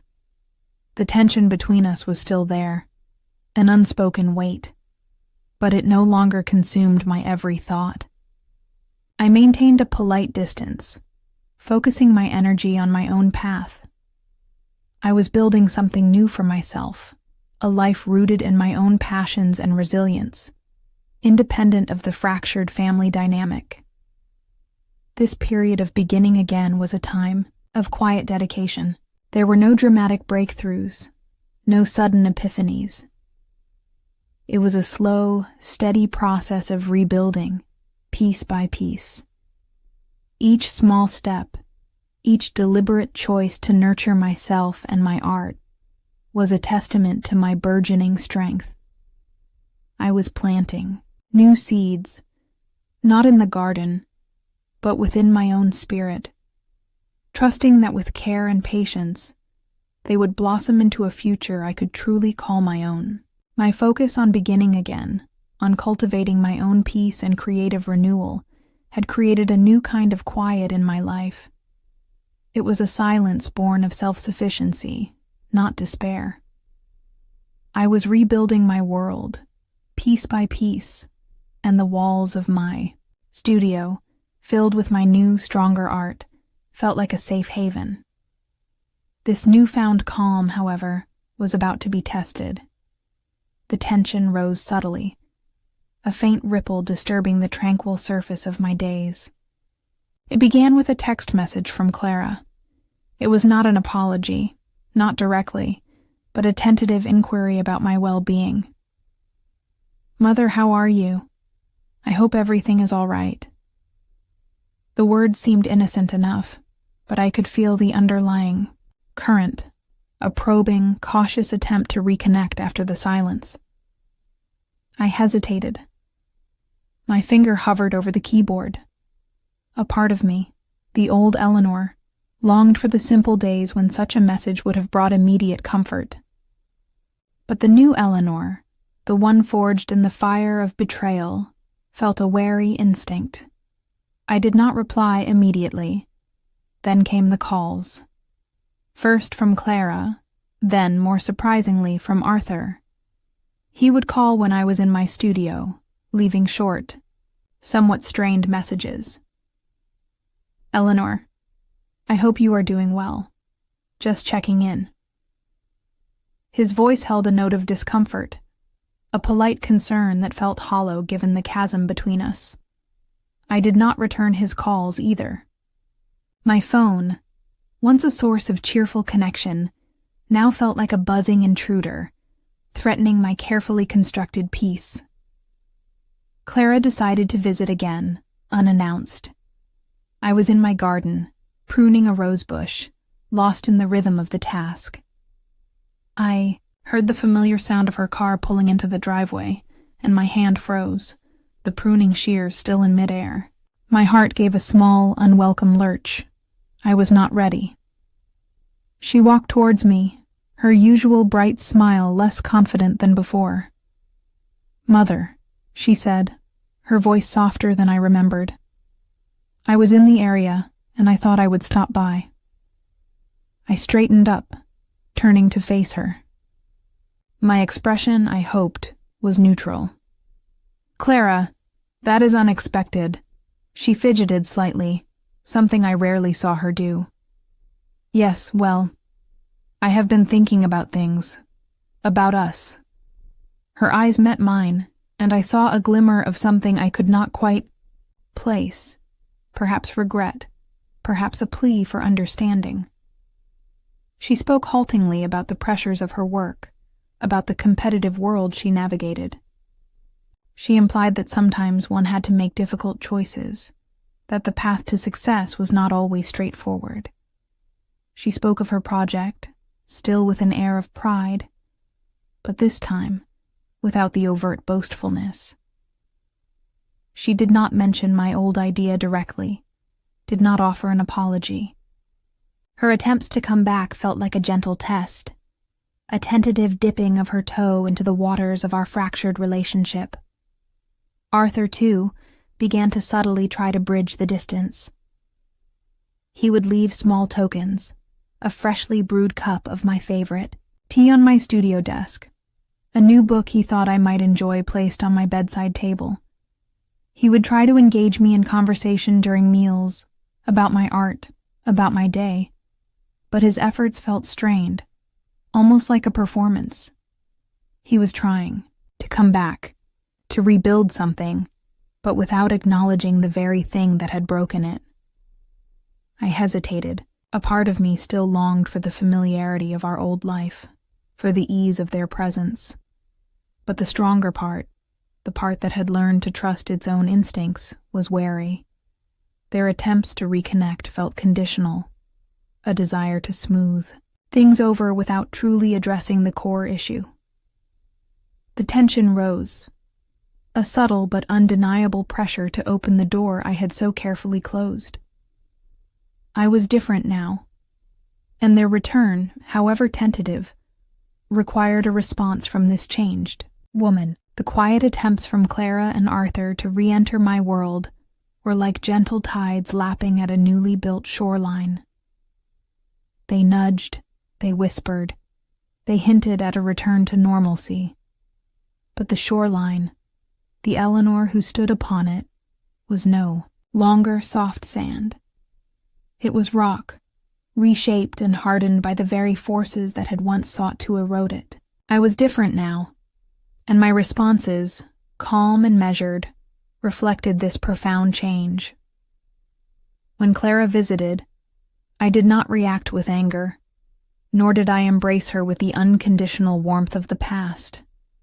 Instead, I greeted her with a polite, but firm demeanor. Her apologies were still absent, replaced by vague statements about the challenges of her career. When she spoke of her innovation again, attempting to gauge my reaction, I simply listened. My face remained impassive.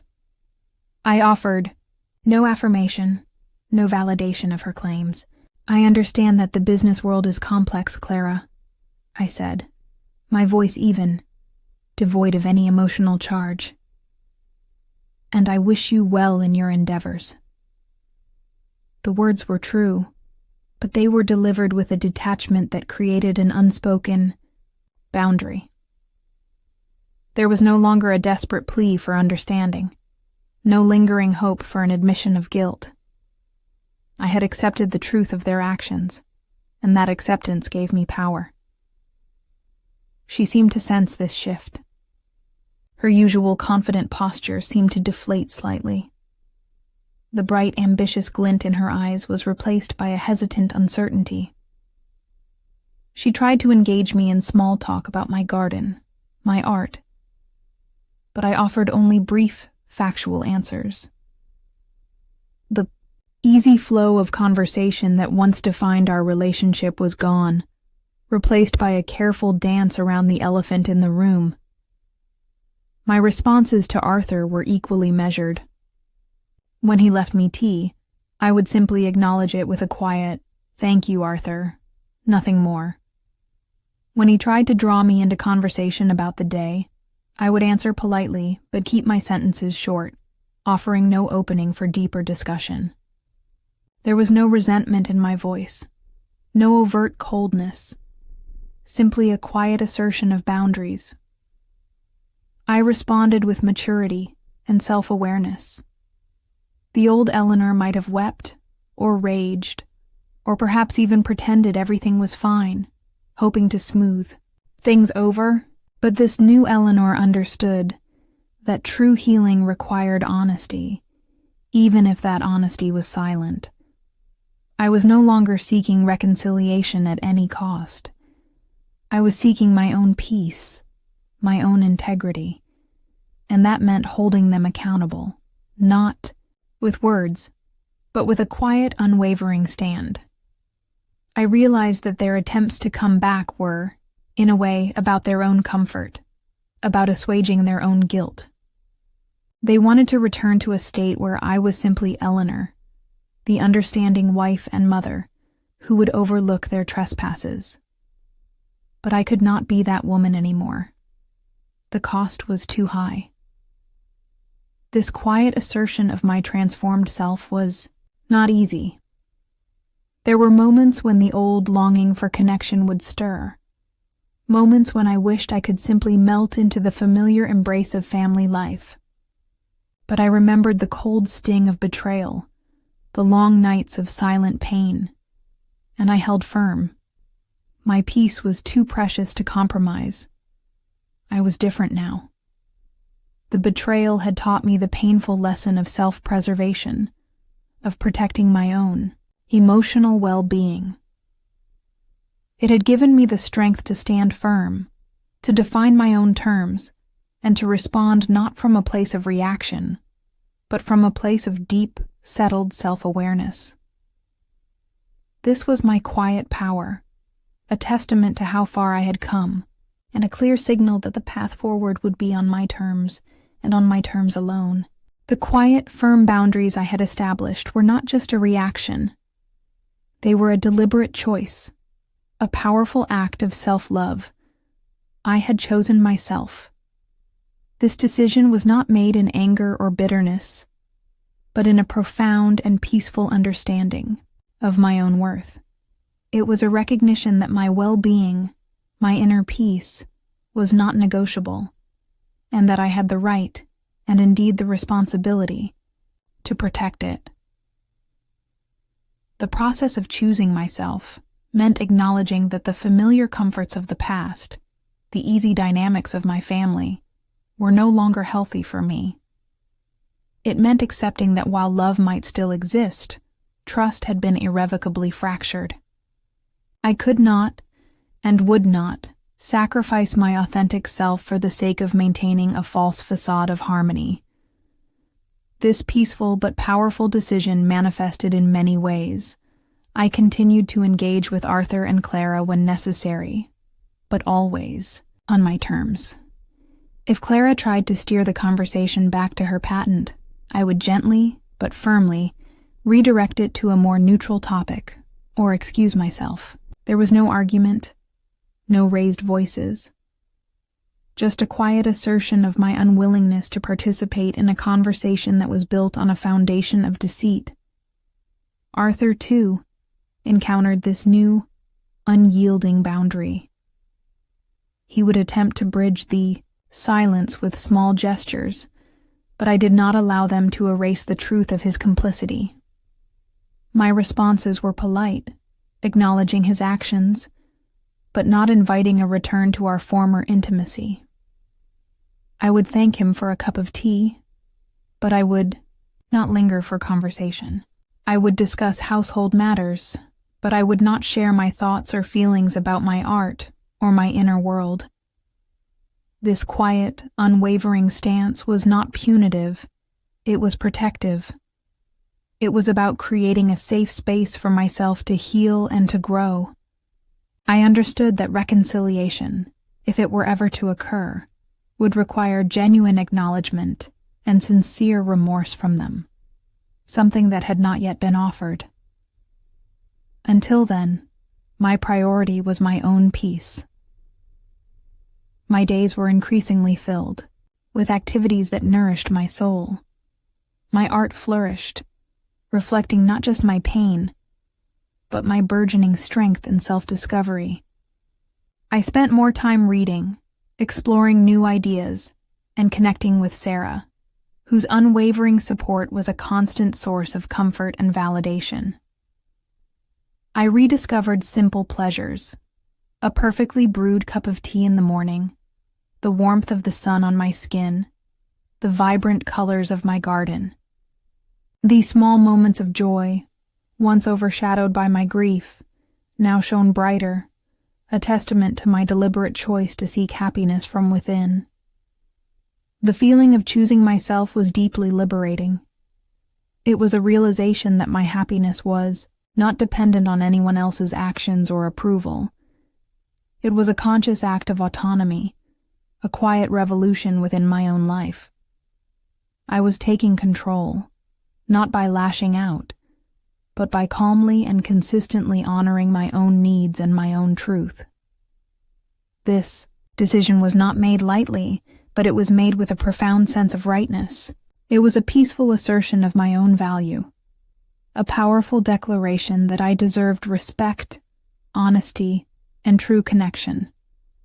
I was building a new life, brick by brick, on a foundation of self-worth and integrity. And in that quiet, unwavering choice, I found a strength that was greater than any betrayal, a peace that surpassed all understanding. It was the beginning of true self-empowerment. The quiet, powerful decision to choose myself settled into my life like a profound sense of calm. It was not a sudden, dramatic shift, but a gentle, steady unfolding. The tension that had once been a constant companion in my chest finally began to dissipate, replaced by a lightness I had almost forgotten. It was as if a heavy cloak, woven from doubt and sorrow, had been lifted from my shoulders, allowing me to breathe freely again. I remember one particular morning with vivid clarity. I woke before the sun, as was my habit, but this time there was no immediate rush of anxious thoughts, no replaying of painful conversations. Instead, a sense of stillness, a profound peace, enveloped me. I rose and went to the kitchen, making my tea, the familiar ritual now imbued with a quiet gratitude. As I sat by the window, watching the sky transform from a deep, velvety indigo to a soft, hopeful blush, a genuine smile touched my lips. It was a true smile, a feeling of deep contentment that radiated from within. She smiled, not because she forgot, but because she survived. These words echoed in my mind, a silent affirmation. I had not forgotten the betrayal. The scar remained, a testament to what I had endured. But the wound was no longer raw and bleeding. It had healed, leaving behind not bitterness, but wisdom. I had survived the storm, navigated the treacherous waters of deceit, and emerged on the other side, stronger and more whole than I had ever been. The world outside seemed to respond to my inner peace. The birds sang with a clearer, more joyful melody. The sunlight, filtering through the leaves of my garden, seemed to dance with a brighter energy. Even the scent of the roses once tinged with sadness now carried only their pure, delicate fragrance. My perception had shifted. I was no longer seeing the world through the lens of pain, but through the clear, vibrant filter of resilience and self-acceptance. My days were no longer defined by the presence or absence of Arthur's attempts at connection, or Clara's hesitant overtures. My energy was directed inward, towards nurturing my own spirit and pursuing my passions. My art flowed freely, an outpouring of emotion, strength, and newly discovered joy. Each brushstroke felt like a celebration, a defiant act of creation that affirmed my existence and my unique voice. There was a lightness in my steps, a sense of ease that permeated every task. Whether I was tending to my garden, reading a book, or simply sitting in quiet contemplation, I felt a deep satisfaction. This was my life, lived on my terms, filled with activities that brought me genuine fulfillment. I was no longer waiting for external validation, no longer seeking approval from those who had failed me. My peace was self-generated, rooted in my own integrity and self-worth. The quiet revolution within me had blossomed into a profound state of calm. It was not a naive innocence, but a peace born of experience, a tranquility earned through hardship. I had faced my deepest fears, confronted the most painful truths, and discovered an unwavering strength within myself. This was a new day, indeed. A day where the sun shone not just on the garden, but deep into the very core of my being, illuminating a future built on resilience, self-love, and a profound, undeniable sense of peace. The profound calm that now enveloped my life was not an absence of feeling, but a clarity of emotion. With peace came a quiet but deeply felt sense of gratitude. It was not a gratitude for the pain I had endured, but for the profound lessons it had imparted. I began to say thank you, not just to others, but to the very journey itself, for revealing strengths I never knew I possessed. I found myself thanking the betrayal, in a strange, almost paradoxical way. It had been a brutal awakening, yes, but it had stripped away my complacency and forced me to look inward. It had exposed the fragility of certain trusts, and in doing so, had paved the way for a more authentic connection with myself. I was grateful for the painful truth, for without it, I might have continued living in a comfortable illusion, never truly knowing my own resilience. Every hardship, every moment of sorrow, taught me something invaluable about my own capacity to endure and to heal. I thanked Sarah, my steadfast friend, for her unwavering support. Her empathy had been a lifeline, her clear-sighted wisdom a guiding light when I felt lost in the darkness. She had listened without judgment, offered comfort without platitudes, and reminded me of my worth when I had forgotten it myself. Her presence in my life was a profound blessing, a testament to the power of true friendship. I also found myself thanking my art. My studio, once a place of retreat, had become a crucible for transformation. The act of creation, of translating my raw emotions into color and form, had been deeply therapeutic. My paintings became a visual diary of my journey, a tangible expression of my pain, my resilience, and my eventual peace. Art had been my silent confidant, my unwavering companion through the darkest hours, and now it was a joyful celebration of my newfound freedom. Perhaps most importantly, I began to thank myself. I thanked the younger Eleanor for her dreams, for her innocent trust, even though it had led to pain. I thanked the grieving Eleanor for enduring, for not breaking under the immense pressure. And I thanked the evolving Eleanor for finding the courage to rebuild, to choose herself, and to seek healing. It was a recognition of my own enduring spirit, my capacity for growth in the face of adversity. I was grateful for my journey, for every step, every tear, and every hard-won moment of peace. This gratitude was not passive. It was an active force in my life. It changed my perspective, turning past hurts into powerful lessons. It filled my days with a quiet joy, a profound appreciation for the simple blessings that remained. The sunlight on my face, the scent of the earth after rain, the warmth of a cup of tea in my hands, each became a moment of profound thanksgiving. I realized that even in the most broken places, there could be profound beauty. The scars of my past were not weaknesses, but badges of honor, proof of my survival. And in embracing this truth, in saying thank you to every part of my story, I found a deeper, more abiding connection to the world around me. This was not the naive optimism of youth, but the steady, enduring gratitude of a woman who had faced her trials and emerged, not unscathed, but undeniably whole.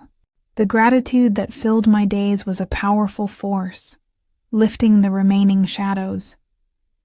Yet, one lingering burden remained, a quiet whisper of self-reproach.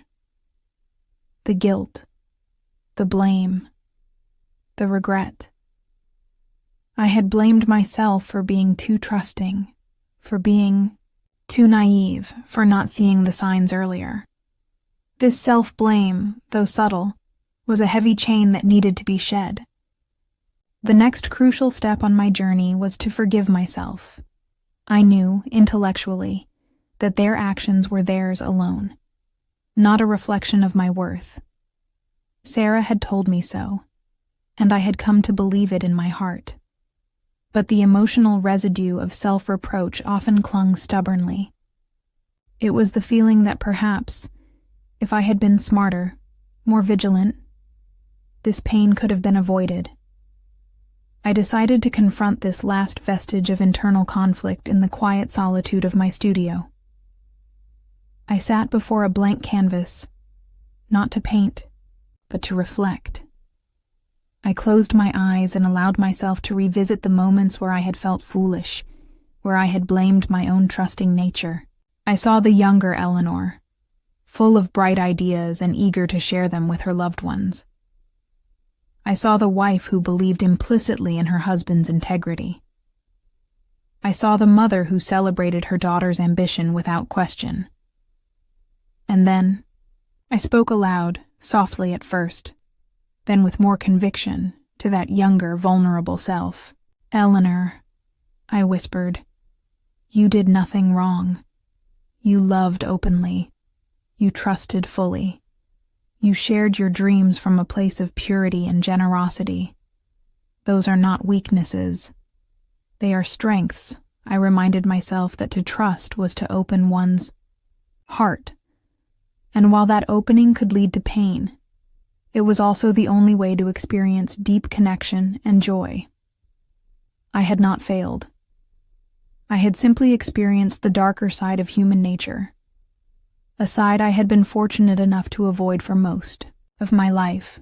My trusting nature was a beautiful part of me, not a flaw to be regretted. I let go of the heavy burden of guilt, of the lingering sense that I was somehow responsible for their choices. Their decisions belonged to them, and my decision was to release myself from their weight. I forgave the woman I once was, the one who lived with open-hearted innocence, for she had simply lived with love and trust. And I embraced the woman I had become, scarred but wiser, resilient and strong. A lightness filled my being, a sense of profound release. It was as if a knot, tied tightly in my spirit, had finally come undone. The last chain of self-reproach fell away, leaving me feeling utterly unburdened. This act of self-forgiveness was not about condoning their actions, but about liberating myself from their lasting emotional grip. The air in my studio felt cleaner, brighter.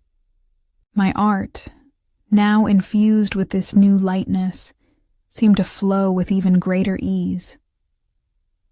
The act of forgiveness, starting with myself, was the final key to unlocking a deeper level of peace. It was a recognition that true healing extended beyond the pain inflicted by others. It required compassion for oneself, even in the face of deep wounds. I was now whole, not just because I had survived, but because I had embraced every part of my journey, including the moments of perceived vulnerability. I was finally truly free. The act of forgiving myself was the final key, unlocking a door I did not even realize was still ajar. With the burden of self-reproach finally shed, I felt an exhilarating sense of liberation, a profound and undeniable freedom. It was not just emotional freedom. It permeated my very being, manifesting in every step, every breath. My spirit felt unbound. It was as if I had been carrying an invisible weight for so long, and now, suddenly, I was lighter than air. The world seemed to shimmer with a new vibrancy. Colors appeared more vivid, sounds more distinct, and every breath felt like a deep draft of pure, unadulterated life. One sunny afternoon, a sudden impulse seized me. I was in my garden, watering my roses, feeling the warmth of the sun on my skin. Usually I would wear my sturdy garden shoes, but in that moment, I kicked them off, feeling the cool, damp earth beneath my bare feet. It was a simple act, yet it felt incredibly symbolic. I walked barefoot across the grass, feeling the soft blades tickle my soles, the cool soil grounding me. It was a connection to the earth, to nature, a physical manifestation of my unburdened spirit. Later that day, as the sun began to set, casting long, golden shadows across my living room, I put on some music. Not the soft, reflective melodies I had favored during my period of quiet pain, but something rhythmic, joyful, something that made my heart want to move, and I danced. Alone in my living room, with no one to watch, I swayed and spun, my arms outstretched, my movements uninhibited and free. It was not a choreographed dance, but an instinctive expression of pure joy, a celebration of life and my own resilience. My laughter rang out, clear and unforced, filling the quiet house with a sound it had not heard in a very long time. This was what freedom felt like. It was walking barefoot, feeling the earth, unconcerned with convention. It was dancing without inhibition, allowing my body to express the lightness of my soul. It was feeling alive, truly, vibrantly alive, after a period of emotional numbness.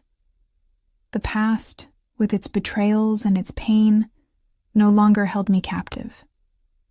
I acknowledged it, I learned from it, but it no longer defined me. I began to explore my surroundings with new eyes. A walk in the local park, which I had taken countless times, now offered fresh details, the intricate patterns of leaves, the subtle shifts in light, the gentle rustle of wind through the trees. Every experience felt heightened, imbued with a deeper sense of appreciation. My senses were fully alive, engaged with the beauty and wonder of the world around me. I was truly, wonderfully free from the need for external validation, free from the burden of others' expectations, and most profoundly, free from the lingering emotional chains of betrayal.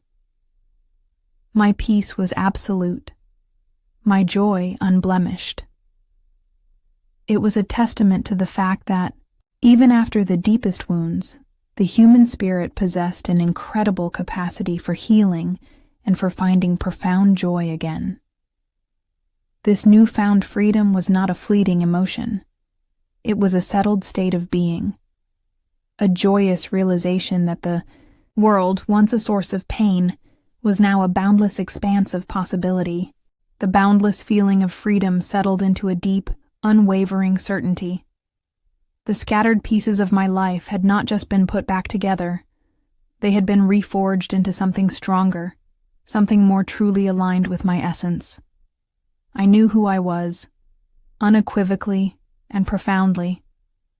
This understanding was not a fleeting thought, but a settled truth residing in the very core of my being. The label old-fashioned, once a subtle sting from Clara, now held no power over me.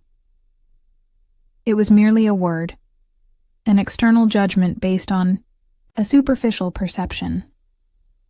My true value lay not in keeping pace with fleeting trends or embracing every new technology, but in my resilience, my authenticity, and my enduring capacity for creation and connection. I embraced my identity, fully and unapologetically.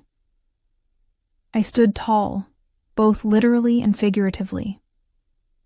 My posture was straighter, my gaze steady. The quiet artist, the contented wife and mother, was still there. But now she was also a woman who had faced betrayal, navigated profound pain, and emerged not broken, but refined. My story, once a simple narrative, was now rich with layers of triumph and self-discovery. I began to revisit my old patent idea, the one that had been the catalyst for so much pain, but from an entirely new perspective. I pulled out the yellowed notebook, the very one I had said goodbye to, but this time there was no sting of loss, no bitter resentment. Instead, there was a quiet respect for the woman who had conceived those ideas, for the ingenuity and vision she possessed. I saw the pure potential in the concept, untainted by the actions of others.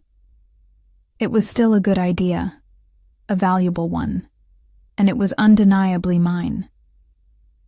I realized that the patent, the legal recognition, was merely a confirmation of what I already knew. The idea originated within me. This was not about seeking revenge or reclaiming what was stolen in a punitive way. It was about acknowledging my own intellectual property, my own creative spirit, from a place of quiet power. The idea no longer held the emotional charge of betrayal.